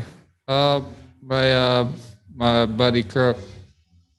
a painter. Crük is people listening just heard him. Yeah. He's such a talent and such a nice. Everyone that I've talked to has been like, yeah, he's the one who really like such a friendly, giving guy. And he was telling me about the community of graffiti in Rochester. Yeah.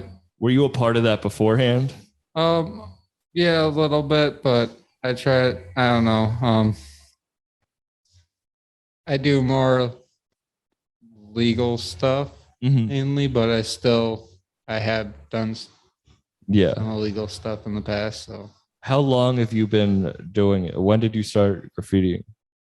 I don't know. I used to do it when I was like 16, so 20 years ago or so. Wow. Yeah.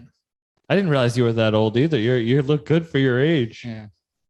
Did you what made you find that as your medium? I don't know. I just really enjoyed spray paint. Were you drawing, like painting before that?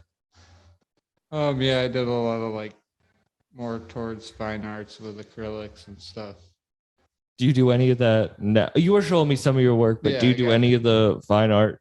Yeah, I do it occasionally. I also mix in like airbrush and stuff too.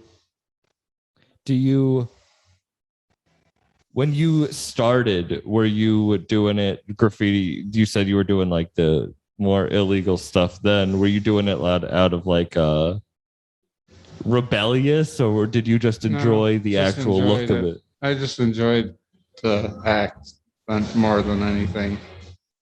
And then how long until you do you paint full time now? Like not full time, no. I paint whenever I can. But did you take any time off throughout that? Like 16 to now, was there a period of taking? Oh yeah, I took quite a bit of a break. At what age? From like I'm terrible with that. I don't know. Yeah. Oh, was there like a couple of years? Was there a reason for it? Just was busy and I don't know. Did other things. I did a lot of like festivals and stuff. Festivals for music? I got back into like fine art painting, kind of. Yeah. So you went to art festivals? Yeah. Oh, okay. Is that what got you? What made you go back to it after the time? I don't know. Like go back to painting, like after a long time off for graffiti. Painting? Yeah. Let's see. Well, it's kind of because my one buddy died, who I used to paint a lot with. So we had like a little get together. Me and some of my friends that painted together with them, and did a little piece up at Cobb's Hill, and it was nice to paint again. I started doing it more regular, using it as like a way to like express. Yeah. You aren't a very talkative person, but you are very expressive in your art. Has that always been how you like to show your emotion and stuff? Yeah, a little bit.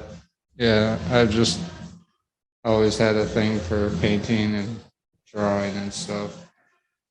Do you remember your first like memory drawing as a kid or anything? Not fully, no. I used to draw like I've been drawing my whole life, so like, scribble and all that, Yeah.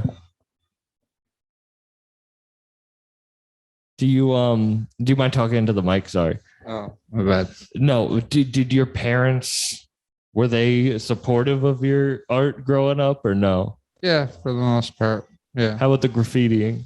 Yeah. Do you keep it a secret? No. Yeah. It's not. Yeah. Yeah. I don't know. In Rochester?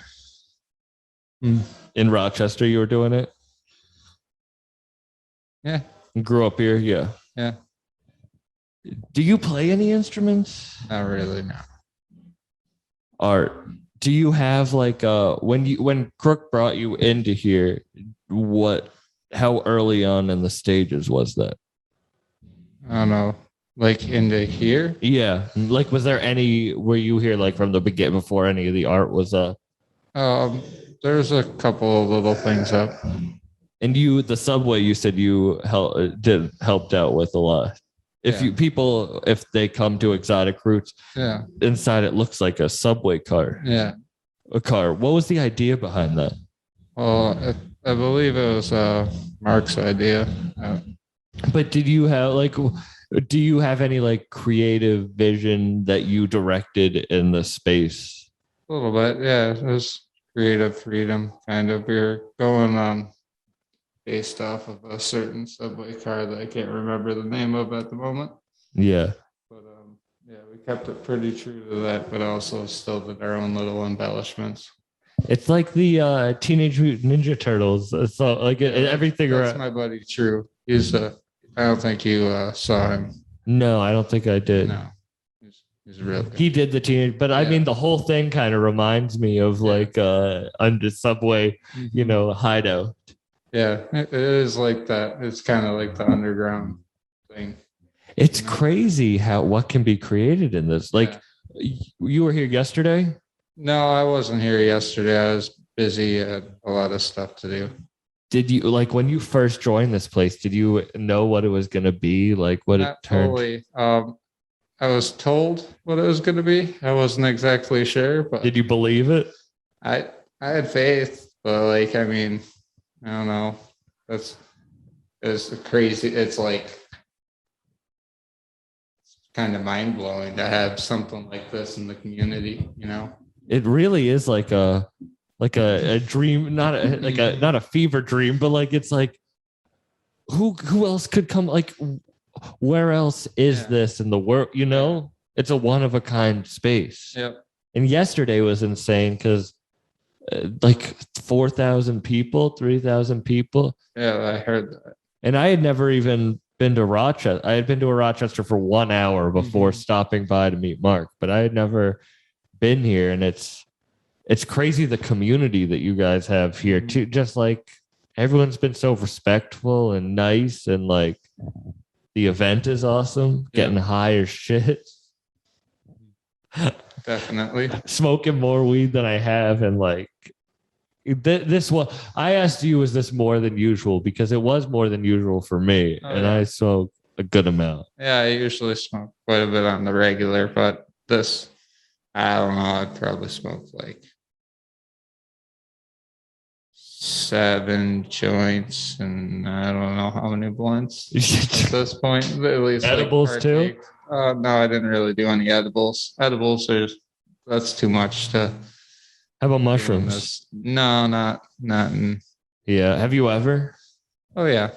I enjoy you. I asked people. I just got off stage from doing stand up right before we were doing this, which it was a shit show. Yeah.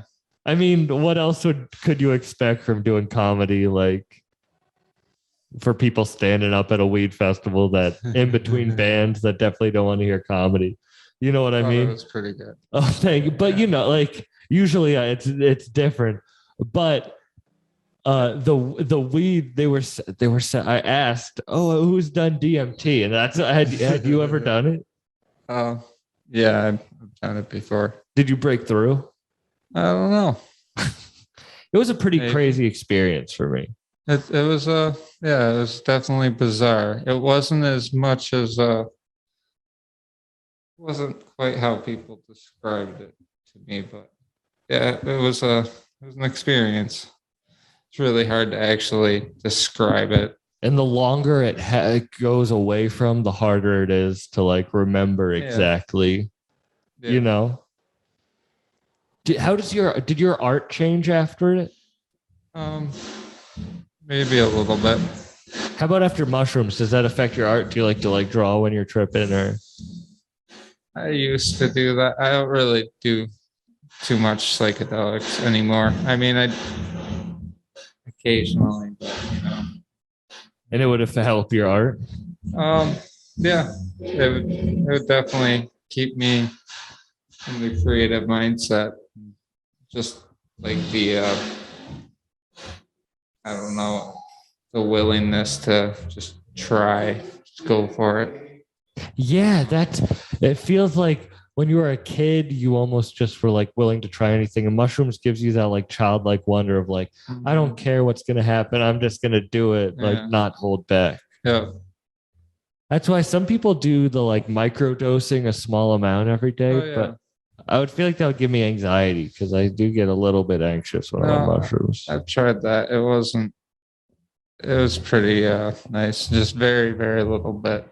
Just keep you kind of like focused. Just, Do you a happy little boost for the day? Do you like art as like just as your like emotional output, or do you want to create kind of like a business around it? Maybe a business someday. I don't know. I kind of just right now I'm busy doing some other stuff, work. Yeah. Do you feel like work pushes you to like get more art done, or do you feel like it hinders you from getting your art done? I don't know. I try not to let it hinder me, and I just do my best to be able to produce. Do you do it like daily? Do you have a schedule, or is it whenever you just feel? Just whenever I feel. I mean, I pretty much will like pick up a pencil and sketch something while I sit by my window and smoke a cigarette. Yeah, get the creative. Yeah, just a little bit of something. Are you a morning worker or a night worker? Morning. No, I'm a night. Yeah. I like. Do you wake up early and that's when you get your work in? Yeah. Did you force yourself to do that, or have you always been that way? Been that way for a while. I had to be like you, man. No, it's not that bad. It's nice being up when, like, watching the sunrise in the morning. Yeah, everything works better when you're up earlier and go to bed earlier. Except for right now, it's like kicking my ass because it's probably like 11 or something. Yeah, you need to go home, man. Thank you for doing this. I'm just trying to talk to everyone from the Exotic Roots crew. What's your Instagram so people can see your art and stuff? The WIllistrator. The WIllistrator, because it's awesome, man. I really love all of your work, and I hope people do check it out. And I hope people come to see Exotic Roots and can see what you've done. Yeah. Like, there will be more too. It's so funny. Everyone watching this podcast, this is what they see. Yeah. And this is what they think. They don't understand what Exotic Roots actually is. It's a cool place. Yeah. Man, thank you very much for coming on. Yeah, absolutely. Thanks for having me. Take care.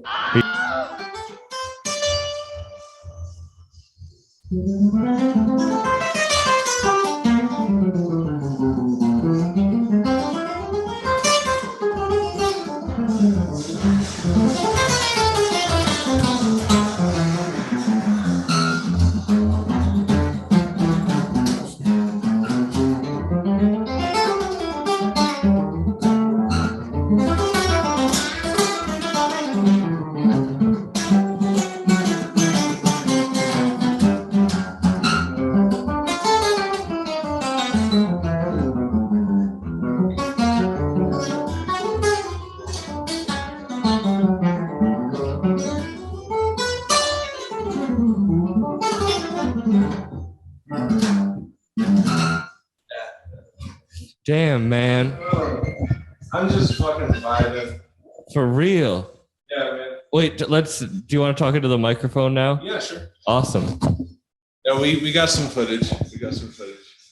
We're doing some music, and now are you good at holding the guitar for the rest of it? I can just. Awesome. That's fine. Where do you go when you perform, when you're playing? Where do I go? Yeah. Like in my mind, do you mean? Yeah. Like what?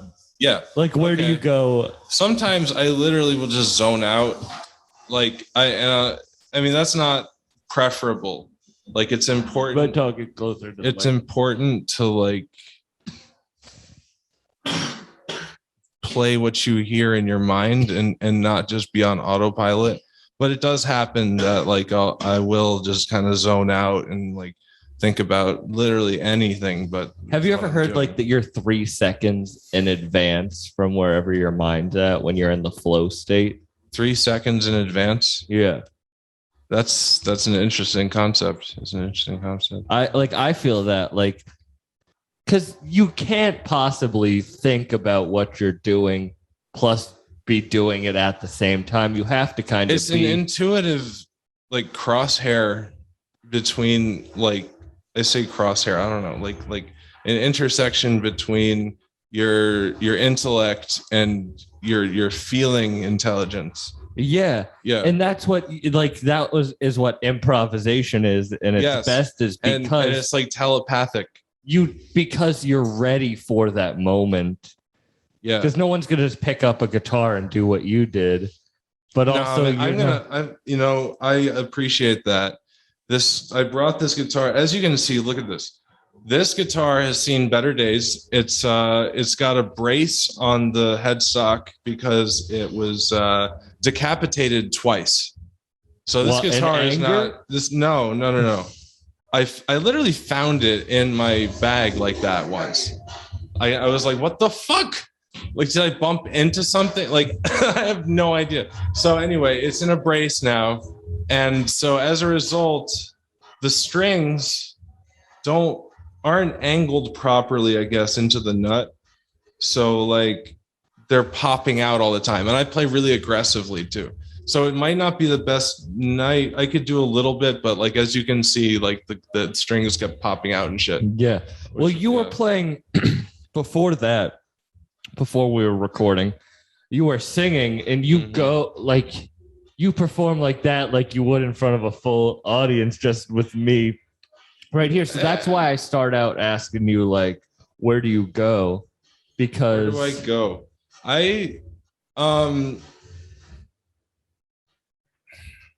It depends, man. I mean, like, can you pass that possibly? Yeah, of course. Yeah, I've been keeping that shit. Oh, good. No, it's okay. Yep. So sometimes I will zone out and think about anything else, and then sometimes I'll just try to sing a melody in my head and match it. I can do that. Like I can sing and I can match what I play with my voice. Yeah. We talking to the mic. That's not what you're not supposed to do that though. That's backwards. Like you're supposed to match what you hear in your head with your instrument. You're not supposed to like sing what you happen to be playing. The note that you imagine when you sing has to be primary. You see what I'm saying? No, I don't actually. I was about to lie and say yes. What comes first, the chicken or the egg? Like, did you imagine the melody and then you sing it while you play it, or did you like? Are you being obedient to your vocal cords or to the instrument? Oh, okay. And you feel like you're more obedient to your vocals than the instrument, or the instrument to the vocal?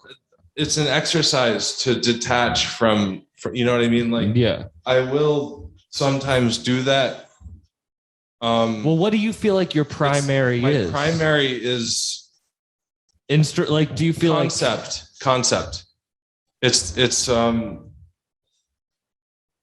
wow, that music coming out there is great. It's I think conceptually, I think in terms of intervals, I think in terms of syncopations. And is that how your brain has always worked? No, I just I'm pretty good with mixed meter. Like if it's planned out, like I have this song that I will play for you if you want. Yeah, it's called The Medicine. I have a story about that. So you know the Mars Volta, right? Yeah. Okay. It's one of my dad's favorite bands. Oh yeah, they're a dad band now. No, my dad was like a death metal. Like he listened to death metal, and he probably did see Wu-Tang Clan when I was 12. Right, He's not just you sound like a cool dad. Yeah. Here. So yeah, I'm like so fucking baked. I'm sorry, but people listening need to realize it's 1:30 a.m. It's 1:30 after a weed festival. We've been smoking weed all day, and we are tired. but we are doing this. We finally got this in. This is, I think, the last one we're doing. It's been a hard day of smoking tons of weed. Yeah. And people just keeping coming in. Just Yeah. But anyway, so where does it come from? I got on a tangent talking about what you sing. I was asking you if you were saying that concepts are your your strong okay, suit. so I think in terms of that's not saying that much really. And then I was okay. Wait, I'm just saying what I'm trying to say is that I don't look at the fretboard for like inspiration. I think. But I ask if think you've always abstractly, been like that. Like, I has think- your mind always connected more to like notes in a syncopated way? Like, is that just how you? Because before you said you went to Yeah, I Berkeley. mean, but the thing is, I didn't set out to like, okay, we're gonna fuck up the time signatures. Like, I came up with this riff and bump bump and it had like an extra eighth note at the end. So that bar was 9/8. And then like other bars, I needed like an extra beat to complete the phrase, and those became 5/4. So like it's really, it just started like that. So like I don't know if this is fascinating enough to even repeat, but the time signatures for that song are 9/8/4/4, 9/8/4/4, 9/8/4/4, 9/8/5/4, 9/8/5/4, 9/8/4/4, 9/8/4/4, 9/8/5/4. So like, I mean, it just happened to come out that way. Yeah, I didn't set out to just come up with some fucked up shit. Like, I might as well have, I guess, but like, it's just what was musical, you know. Have you always gravitated to the more? What my mom says I listen to is like not easy listening. Like it's kind of it's harder concepts to grasp. I like music that I like. One composer I like is I've only heard one thing of his actually, but it's like City Noir by John Adams, the saxophone concerto. Like that shit is like it's unparalleled fucking music. Like to me, as I heard that shit and I was like, because I was like tripping in the city at night, City Noir. And like there's like these like bassoons and shit. It's like a symphony. It's like do do do, and like I shouldn't even be. I'm so stupid. I'm sorry.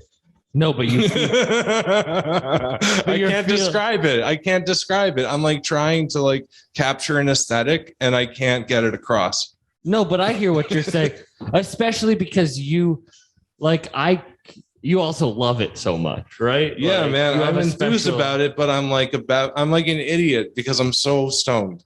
But I feel like it's okay because it's Don't you feel all right? Do you feel like the weed closes you up or opens your mind? It depends. Right now is not the best example, I guess. But no, I feel open-minded. I tend to like I like to get really high like right before I go on stage sometimes. I like just to do that. like get utterly just like get like smoke a whole blunt and then jump on stage and then see what happens, and it's an adventure. Do you know comedians at all? Do I know comedians? Yeah, like yes. Have you ever heard of comedian Ron White? No, I don't think so. So he once talked about how he wants to be as high as possible right before he goes on stage. Yeah. And then it's like just being let loose into what you're doing. And that's what I did tonight. Tonight was not a good set in any stretch of the imagination. Right. No, But it wasn't that bad, dude. I was high and I got up and I just fucked around, you know? Like, I love how I'm like, nah, man, come on. Like, no, but I see myself perform every night, you know? So, like, yeah, so no, I understand. I know that like my performance just now, unfortunately, was it's such a shitty situation that I don't have like I don't have an instrument. That's actually a beautiful analogy though. But yeah, but anyway, I'm working on these. Here's the shameless plug. Okay. So I'm working on these songs. Currently I released an earlier version of them on Bandcamp. and I'm trying to release them on Spotify by the end of the year. Yeah. They're called The Medicine and Panorama. And there's a story behind The Medicine. I mean, I don't know, like, okay. So I hit up Thomas Pridgeon on Instagram to play on it. And he was like, he literally agreed to. And I was like, Stranger Than Fiction. Yeah. For people listening, do you want to explain who that is? Oh, Thomas Pridgeon is one of the drummers for the Mars Volta. He's like a top tier fucking amazing drummer. Yeah, but until he agreed to do it, and he said he liked the song, and he charged me. I'm not gonna get into that, but he refunded my money 3 months later because it was. He said later on, he was like, "Yo, that song was too crazy." I'm not trying to like. It's also maybe because the quality of the music wasn't quite professionally at his level. Mm-hmm. Like I basically gave him a working demo to record with, and maybe he just wasn't like vibing to it yet. It was like, but I got Marco Sorigliano on drums. Oh, that's awesome. You know Marco Sorigliano? Yeah, who is that? That's who he drummed for. I'm too high. For Hewa, Pickle Mafia. From the area. Aku, yeah. Like he's in a lot of bands, right? Oh, the Sideways. Yeah. From Rochester? Yeah, and he's playing in my show next week. Oh, that's if I was here, I wish I could go. So I understand that this podcast is probably relaxed enough and not like so official that it's okay that I'm completely toasted on your show. And I'm completely toasted. I've been smoking a joint. Okay. Dude, I've done allegedly mushrooms on this podcast. Allegedly, I've done podcast mushrooms. I would never do that. It's crazy being on camera doing that. You said you had a story about. I never thought that I would ever do that. Let's put it that way. You said you had a story about how you got into Exotic Roots. Yes, that's how we were gonna start. Should we start over? Let's start over. Oh my god, this whatever, man. I'm having a great time. Thank you so much for doing this. For real. Let's keep going. For real, yeah. Tell me the story about how you. Okay, I really have to like pep up. I'm sorry. Okay, so like, all right. I live 2 blocks away. I stumbled upon this place. I was walking over to Fairport Brewing Company for an open mic, and I saw Crük. You know Crük? Yeah. So I saw Crük. Crük was in here Crük earlier. And Dexter. I was like, bro, like, what people is this? listening will know Crük and Dexter. I just walked in, and yeah. I just and Dexter's playing with me at my show on Friday. Oh, I wish I could be. Yeah, there. no, it would be very cool if you could, but oh well. So you're walking to the open mic. I see Crük and Dexter, and I'm like, what the fuck? This place is fucking awesome. Like they've treated me like family. I remember, we've had like several band practices here. They're very wait. So you just found this place because you were walking? I was walking near. I walked up to and that's it. how you met Mark. Yes, and I met Adam, and I already knew Crük and Will. Yeah, but yeah, man, and Ajani. Yeah, all those guys. Yeah. But so they've treated me like family. They've let me rehearse here. They speak of you so highly when you're not around. Do they really? To me, a stranger, like for real, I'm so out of the situation. This is the first time I've been in Rochester, and they speak very highly of you as a person and musically. Well, that's great. I'm happy to represent that person right now. I mean, because this is like Rob Ingram once removed right now. Like I'm kind of, but that's okay. Whatever. But we're rocking it. You know what the show is called? What's the show called? It's called Bucked Up. Bucked Up. Do you want to know why? Why? Because we get bucked up on this show. We get bucked up on this For show. real, I am always smoking on this show. I get drank. Okay. We get bucked up. It's supposed people to are gonna be. People are gonna watch it. They're gonna be like, they're gonna like, no, I don't know. What am I? Okay, You've also I'm like, been- dude, wait, hold on. I literally feel like I need to edit that out. Edit what out? I just was. I'm like, this is a train wreck in my mind. No, dude, this is great. Dude, can I tell you? I've done 6 interviews today. Yeah. This is my favorite one I've done. Is it really? Yes. Maybe Mark, because Mark, I'll tell you, but you and Mark are my 2 favorites. Okay. Dude, Mark hit me up on You might want to edit. Okay, whatever. Anyway, it's organic. It's all good. Dude, this is what this podcast is. Okay, we That's just why get super fucking high. That's why people like it, is because it's organic. And I don't know, I don't like going back and watching it, but you've also said some really knowledgeable things. No, but so to continue on some of those things, so like I have lyrics that I like. What I am also a lyricist. I'm not the best singer. Like I still sing in my project, but I think I would love to share some lyrics if you're interested. I will recite some lyrics. Of course. Yeah. Okay. Do you want to do that? Yeah, for sure. Lifting stairs to meet you as you climb, convergence of the nexus in real time. Sweet elixir purifies your lens and finds you in the middle of bookends. Some days feels like fate makes fools of each and every one. The thread is pulled until it's all undone. Will I be the one with much to lose or reticent until it's time to choose? I got poems, bro. I got poems. You want to hear some fucking poems? Sure. I was never a poetry person. Okay. Until, and I've always been into rap, but until talking to rappers and hearing them like spit, just like I had this one rapper, Cuts Diego, who came over to my mom's apartment.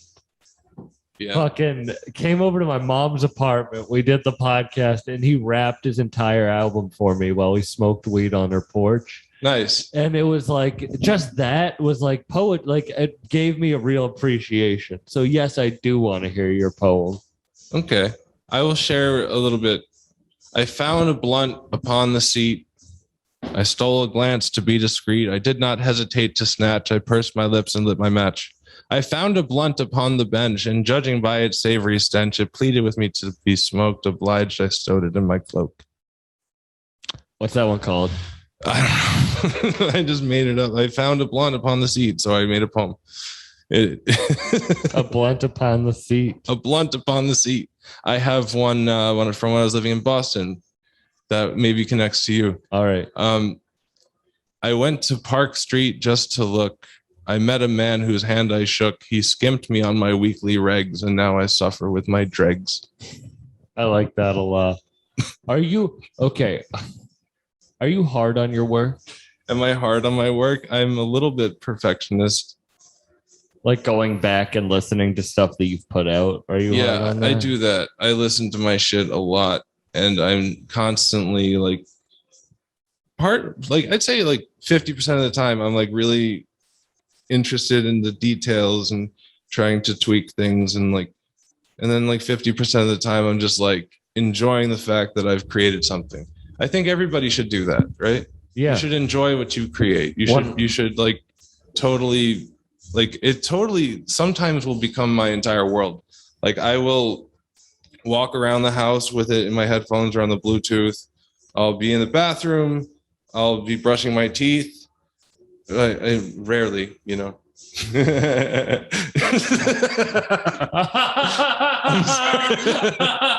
I'm sorry. That's hilarious. I guess. Yeah. Oh man. Okay. You've been so quiet though. Have I? Not tonight, but yesterday. Were you here yesterday? Yes. Yesterday and today. But us talking now, I'm so happy. Like this is an awesome conversation for real. Yeah, man. Look, let me try to play something. All right. And then if you want, I can show you shit. Like if you have a Bluetooth speaker or if you want to like. Listen. Yeah. So why don't you play, because we're doing shorter interviews. We'll close out on you playing something and then we'll stop the recording and I'll play me some of your shit anyway. Okay. And where can people talk into the microphone real quick? Where can people find your stuff? Oh yeah. robingram91.bandcamp.com. Awesome. Everyone go check it out and this is the end of the episode. This has been a bucked up episode at the Exotic Roots Canaland grand opening. Dude, this is what we're all about. Thank you so much for coming on. Thank you guys for listening to this episode. And we're going to end on some music.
That was my favorite thing I've heard all day, man. Thank you for coming on.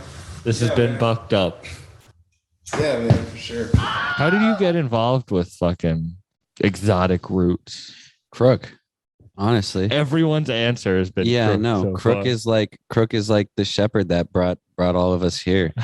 And it's very funny because right out of the bat, like I pretty much had a role. Like a lot of people, like they came and they're like, trying to find exactly, how they fit in. But right off the bat, Crük was like, oh, they need a venue. They need a music studio. And I know the guy, and he brought me in, and they're like, you're doing the venue. You're doing the music studio. How'd you guys link up? Oh, Crük and we met years ago through Dexter, actually. And we just pulled up to this warehouse that Crük was renting out for a minute. And he was like, yo, dude, I know this sick drummer. Let's go play some music. I was like, all right, cool. And we were just jamming out, just kind of throwing down some radical, like thrash jam, jazz, like progressive type stuff. And next thing you know, we're like creating a band. And that lasted for maybe like 4 weeks, 5 weeks or something. And it was like the predecessor of their band now, Arguments, which was just kind of born out of that style of music of just like, let's just do some crazy shit.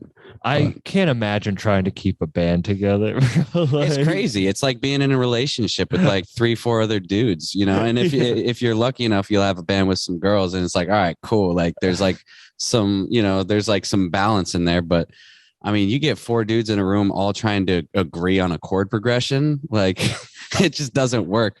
Well, that's why I kind of like I have a team and I am very team oriented, but with stand up it is just like me. I don't like I don't want to have to worry about like someone like if I fuck up it's on me. Yeah, exactly. And rap is similar to that, in a way. It can be with rapping. I mean, working with rappers in particular and being like I make my own music as well as a solo artist. Like a lot of hip hop artists, they do depend on me to make a fire beat or to if they already have a beat to be able to make them sound good on top of it, or within it. And then do you do all the mixing and mastering and engineering? Yes. So I do damn near everything, every aspect of it if they need me to, from coming up with the beat from the foundation up to like the getting it on Spotify to helping them promote stuff. I feel like the engineer is like the most overlooked, I'd say. Yeah. Like if you hear a song that has shit mixing and mastering, you almost don't want to listen to it. And you also don't like understand what took to make that actually sound proper. And like kind of going off you were saying, like with a song that doesn't really like sound too great, a lot of like the untrained ear doesn't necessarily know why. A lot of the times people be like, yeah, I just don't know, I'm not feeling it. But you take that same song and put it in different hands and they mix it differently. They'll be like, ooh, this is hitting. Were you just born with your mind working that way, or? No, I would say, I mean, I've always kind of had like, I would say a curious mind in the sense of like technology and always like a thirst for knowledge. I kind of like, I think I got that from my father. Musician too? My father was like a wedding DJ way back in the day. And my first like musical experience that I really remember was like a full body experience where, my dad just was setting up the DJ stuff in the living room and just like sat me down on the couch. I was like maybe 3 years old. And he just started spinning records right in front of me, just huge speakers. And I'm just like getting blown away just by like, all this music that he was playing. What was the music that he was playing? The one song that I do remember off the top of my head was Roxanne. Right? You don't have to turn on the red light. Yeah. And so like I remember that in particular, but I mean he would just mix for hours, and it was just, he'd play everything from like old school hip hop to techno to, just straight up like funk. Did you jump on it at an early age? Were you like, let me learn, let me join you? Or what, did it take a little bit before you found your passion in it? It took a while for me. I mean, it took up until I think my senior year in high school for me to really like be like, you know what, I want to dedicate my life to this. And like the end of my senior year in high school for me to really be like, I want to dedicate my life to this. But I've always had music around me. I've always been a huge like appreciator of music. My dad, when I was younger, he taught me how to DJ and like spin tracks. I was probably in middle school at that point. When I was in fourth grade, I played the viola, up until like sixth grade. Oh, really? Yeah. And then I was like, you know what? This is stupid. I'm never going to do music. Like, so I pushed that. Was that your aside. first instrument? Yeah. Yeah. So that was my first. Yeah, exactly. Before a crazy DJing. First instrument to pick up. Why the viola? Well, it's because we in school, if you wanted to be in orchestra or band, I mean, you couldn't be in band until fifth grade. So I wanted to be a part of like, the orchestra. And, that's really all we could be a part of at that point in time in fourth grade. And I was like, you know what, viola, because like violin's like overrated, yo. And I didn't want to like the hipster of the orchestra. Yeah, but I didn't want to carry around like a cello or a bass. You know what I mean? So I was like, you know what, that's like, it's the mid range, like in there, like, So yeah, I mean, gave it up in sixth grade. Yeah. What'd you pick up after that?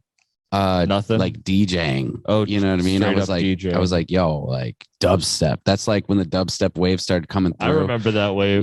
Just my like dad took me to see Skull Candies. Dead Mouse when I was like 14 maybe. Really? And I just remember being like, I should not be in this experience right now. It's just everyone tripping around. Too early. Me. Yeah, exactly. But that explains a lot. Yeah, when I took me to Wu-Tang Clan when I was 12 and Dead Mouse when I was 14. Wow. That's crazy. So when you're talking about like your relationship with your dad and music, it's funny. Like my dad's a musician, but that was like his thing. Yeah. Like a comedy I picked up because that was like my thing. But you kind of took it and have grown it into, you said he was a DJ into something completely different. Yeah. I feel like I'm kind of like, my father was the bow and I'm the arrow. You know what I mean? That's a good way to put it. Yeah. He really kind of put me on my path. And he really like, he spent like a lot of time doing music, but it's just kind of leisure for him now. He did mixing at clubs, this, that, and the next, DJ'd weddings, had a lot of fun doing that. And he's, right now he's not doing anything too musical other than just kind of like hanging out and setting up like little karaoke for the family or whatever. But had you ever been in charge of a space? Like, it's so funny. All the other episodes people watching have been recorded in that studio. Now they still don't understand the full scope of it. Yeah. They just see this. But had you ever been in charge of a venue like this before? No, not in the role that I'm in right now. Because you ran all the sound yesterday. That you had an important job. You were running around with your iPad. Fucking take that shit seriously, man. You have. That's why it worked out so well. Yeah. I'm very, very proud of the way that things went yesterday. That went very smoothly. Got great feedback from the bands, and I don't know. All that just. So I was talking to somebody, and I was basically saying it's another day at the job. I was talking to Ajani, and I said, I'm at a point right now where I'm kind of used to good feedback, and I don't necessarily expect it, but like it's just something. It's like kind of like it's like a paycheck at the end of the day. That's your job. Yeah, exactly. I'm like, and I'm practicing gratitude in that sort of sense. My job is complete when the band is focusing on the music, and same with the crowd. Nobody's looking for the sound guy for, this, that, or the next, and I'm just kind of incognito, like making things happen. But yeah, I mean, I would say like the closest like managerial role to like what I have right now would be, a lighting director at a DJ event company that I worked at in San Luis Obispo, California. You were out in Cali? Yeah. So I was born there. Oh, really? You're not Rochester? No, I'm not a Rochester native. I've actually lived in Rochester only for a total of 2 years. Oh, wow. 1 year before I moved to California. I moved in 2018, from 2018 to 2020, and then I moved back, and I've been here for a year now. Why Rochester? I was living in, I went to school at FLCC for college.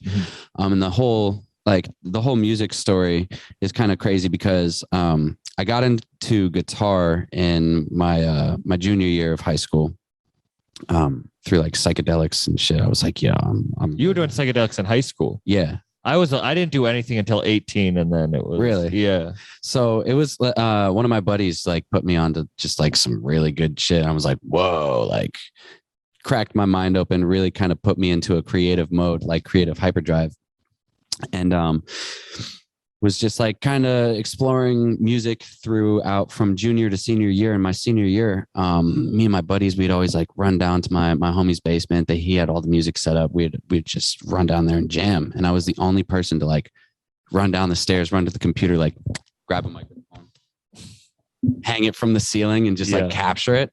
That was your role. Like even. No, like that was just what you wanted. I was like, we got to capture this. We got to be able to listen to this shit, So I just hang it from the ceiling. I mean, that was your role. Like that was given to you on a higher power scale. Like that was the thing that you were meant. That was the role you filled. Like, it was just natural. And I didn't even think twice about it. It was like something that I wanted to do. And I was always trying to like upgrade the software, maybe get a better microphone, but I didn't think it was going to lead into what I'm doing now, which my buddy, he told me, he was like, hey, I'm going to, check out this school in Canandaigua for music recording. I hear they have a good program there. You want to come check it out with me? I was like, sure. So we saw it, and I saw the music studios there. I was like, yep, I think this is what I want to do for a living. And so moved to moved to Canandaigua, went to FLCC for 2.5 years, studied music recording, jazz guitar. And then it was at that point, Rochester just seemed like the closest move for me city-wise. I was like, I'm going to move to Rochester. So lived here for a year, met all my close friends that I have right now, just the most amazing people on the planet. You know, some of the, like I say it all the time, like some of my friends are, I believe personally, some of the most talented, bright, you know, ingenuitive people I know, like period. Yeah. Not just like, you know, oh, I got some dope friends and like, wow, there's people out there that are like way cooler. I honestly think like my immediate circle and some of my friends are some of the coolest people on the planet. Well, just the people that I've met here in the Exotic Roots, but in the surrounding, the people it's crazy talent. And that's why I wanted to ask, like, why did you pick Rochester? Because it is weird that it seems like it has brought together such talent.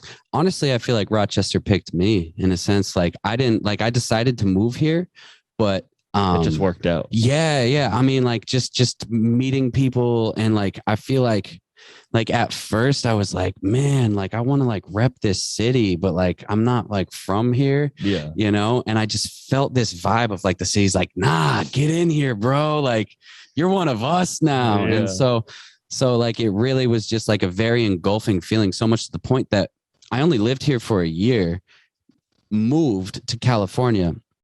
And as I was living there in California, in the Central Coast, I was like, man, I'm missing out. There's so many people, all of my homies. Rochester. Yeah. And it was like almost instantaneous. Like within the first week, I was sitting there in my room. I was like, did I just fuck up?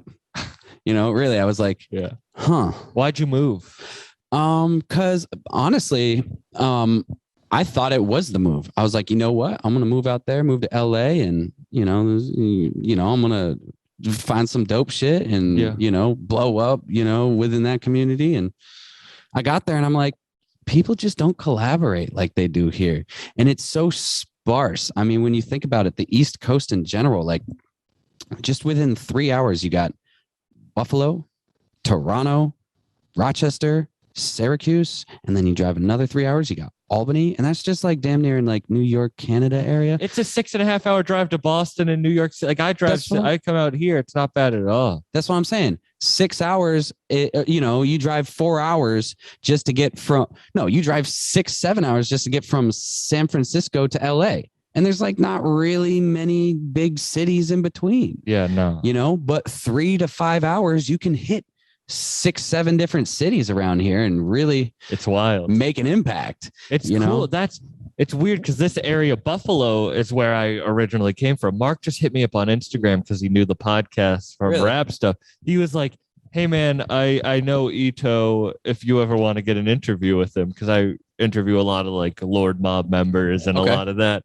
And he just hit me up randomly last month, maybe like 3 months ago. Last month, I came out, literally was here for an hour, saw the place. And then this is the first time I've been in Rochester for more than an hour. Really? But this area, I would go to Buffalo a lot. Like, you gotta come back more, man. For real, because this area it's crazy. The amount of art, whether that be actual art or music or the creativity is insane. It's calling out to me. Like I want to come back to. I'm already like, shit. When's the next time I want to go to Rochester? Shit. When's the next time I'm going to Buffalo? Like it's wild. It's an upswing, man. There's really like an energy here that's very exciting. It's shifting. I mean, this venue I can't be more grateful for.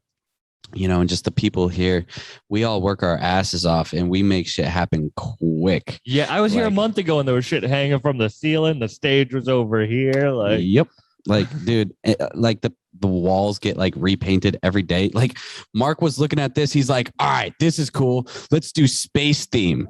Like anyone would look at this and be like, I would never be able to do this in my life. But, you know, for someone like Crük and in the team over there, they're like, word, all right, that's a cool sketch. Let's get something dope going on about space. Like You know, they This is almost something like, why would you? But you have that's to. that's like, what I'm it's- saying. Like, you know, personally, I'm like, it doesn't get much better than this. And they're like, you know, rubbing their hands like, ooh, wait till you see what I got next. So it's like, it's really funny. And so I kind of like, I love that energy because, you know, I carry that into what I'm doing. I'm like, you know, oh, you thought this show was dope. Wait till the Wait till you see the next one. Watch this. I'm gonna bring in some new lights. I'm gonna bring in a new speaker, you know, or this, that, you know. Because you don't want to be content. I feel like always wanting to better myself is what pushes me. Yeah, I just was watching this interview earlier. It was like on the Steve-O podcast, and they were saying that the downhill is when you're cruising. You know, when you're cruising, it's always downhill. You always got to be working to go uphill. Yeah, because once you get downhill, that's when you feel complacent and you start getting lazy, and that's when you start hating yourself, and then your work slides. It's like, nah, you gotta always be working. When shit's easy, you're probably on a downswing. You know? Yeah, that's such a good way to put it. Man. When's your next project coming out? Like music that you have coming out and everything. Oh man, because you've been so busy with this stuff. I bet. Yeah, I've been so consumed with the venue and getting this studio up, and in literally working with other artists. I've been putting my own stuff kind of on the side, and I've been talking to myself saying, "Hey, like, you know, make some time for your own stuff," which I'm actually doing. I have like 10 songs ready to be released. Oh, just just like sitting in the vault. What's holding you back? Just time? Album artwork. That's literally it. Album artwork. I mean, you have a lot of great artists around you. I know. You're just waiting for the. No, I just like, it's partial like me not putting. So like with this one artist I was working with, I was like, hey, like, let's get this going. She's like, okay, and never happened. You know, and so at this point, I'm just kind of like, you know, trying to find the right art for certain projects because some of these are collaborations. So it's not just my call. Yeah, you have to. It's what we were talking about before. It's like it's a relationship. You have to figure it out. It's not just you. Yeah, I could be like, yo, this is the dopest thing in the world. And they're like, nah, I don't fuck with it. And it's like, all right, back to the drawing board.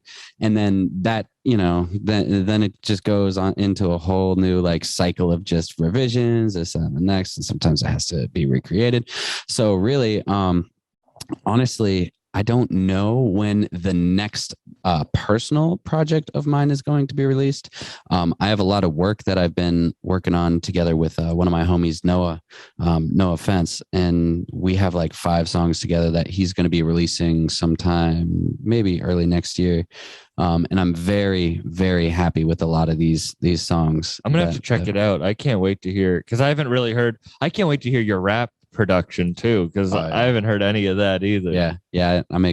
That's kind of like one of my guilty pleasures is like just like hard trap beats, you know, and just crazy. Well, you get to work with some of the craziest, like just having Ito in here is like Ito's amazing. Yeah, all those dudes, J Black, another killer. Yeah, those dudes, they're just amazing human beings. You know, very like true. You know, there's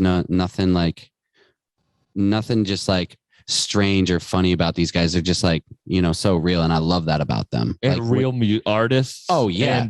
Yeah, they're not like that. That's the thing is like when you hear their stuff, it just communicates like that like just almost, it's like honesty. It's just transparency in who they are. And I really, again, that's the type of energy that I like working with. You know, there's a lot of people that hit me up. They're like, yo, can you like send me beats, or yo, let me get in your studio. And I'm like, I check out their page or something, and I just see that they're not really about what they're doing. Yeah. And I'm like, I don't know. You know, because I get people hitting me up to be on the podcast, and most times I honestly will check out their work. Yeah. If you're taking time out of your day that you will, reach out to you, I'll listen to your stuff. Yeah. And sometimes I'm like, oh shit. And sometimes maybe I don't even feel oh shit about their music, but I can see they're grinding and putting the work in. Yeah. But if they're not doing that, it's like, what's the point? Like, what are you doing? You're just wasting everybody's time. That is true. I mean, I've worked with both ends. I've worked with insanely talented artists who put nothing into reaching out or the work end of it. Yeah. And then I've worked with people who are insanely hard workers that just haven't gotten that touch or that talent yet. And honestly, working with both ends of those spectrums is very frustrating. You know, like you don't like, if you just have a perfect, like not even a perfect balance, but just a nice balance of like, you know, I work hard and I'm like decent at music. Like that's pretty much, you're on your way. If you look at the most successful people, usually they're not the most talented. Yeah. The most talented people are usually the like, how the fuck haven't I heard? Usually it's someone in the middle who has some talent, but also knows there needs to be discipline and drive behind it. Yeah. I mean, it's called music business. Yeah. You know, like there is a business You in look music. at Drake, top selling rapper. Kevin Hart, top selling comedian. Yeah. Both of them very talented. Yep. But no one would say they're the most talented. Oh yeah. Out of their field. They're not like the epitome of like creativity. No, but they're the hardest working. They work, and they also do have talent. Yeah. Like, yeah. I mean, like on a spectrum, you would be like, yeah, these guys like they got like creative lanes that they're really hitting, you know, and they can connect and they're taste makers as well. Like you'll see, like just for example, with like Drake, you know, you'll just see kind of like as soon as he hops on a trend, people want to follow that. And he is very talented. He is very talented. I mean, his voice is iconic at this point. You know, you hear his voice. He doesn't even, he could be like, yo, I got an apple. And you're like, yep, that's fire, you know, just because it's his voice saying it. And a lot of it is actually through psychology. When you hear like a Taylor Swift song, you start humming that song. You might not fuck with that song. You might actually hate that song, but you're like walking through Wegmans. And you're like, you know, you hear that song and it's just because it's been played so many times in your head that there's a familiarity complex to it. Yeah. And that's actually psychology when it comes down to it, because like, you know, you don't like this song, but the melody's catching, you know, you're singing it. It's in your head. So like, and then it just, you keep hearing it and then you're like, all right, that's a song. Exactly. Like when it comes on, you know, at the bar, you're singing it with your homegirl. You're like, I don't even know why I know every word to this, but you know, and she's stoked that you do, but you actually like deep down, you're like, why do I know all the words? It's like McDonald's. It's like anything else, whatever they can put in your vision and your sight line the most, then you're going to start. Like you're going to attach to it. Talking about the most talent, McDonald's probably the most successful restaurant of all time. Yeah. It's like that's not the most delicious, amazing food you could ever have. No, it's in your face. Yeah, more than anything else. Yeah, and it's crazy. Like, oh man, yeah, like just like it for me, it's like the convenience aspect of it too, like how accessible it is. Like you were saying, like not only is it in your face all the time, but it's just so accessible. Yeah. And that's also something that I try to work with artists as well. Is like, I'm like, word, all right, you got some good music. What's your Spotify? I'm not on Spotify yet. Catch me on my Bandcamp. I'm like, nobody's going on your Bandcamp. No one wants to go on Bandcamp. Yeah. You know, people will put their podcast behind like a paywall. And even if it's like $3-4, it's like, I'm sorry, but there's so much entertainment out there. No one's going to want to pay the $3 or $4 to just like, I'll put it out for free. And then hopefully that sells tickets. Yeah, exactly. Like, you're converting. You're not just going to. Yeah, I hate that where it's like, yeah, I'm just on Bandcamp. I'm just like, yeah, because you know, Spotify sucks. They don't pay you any money. It's not about that.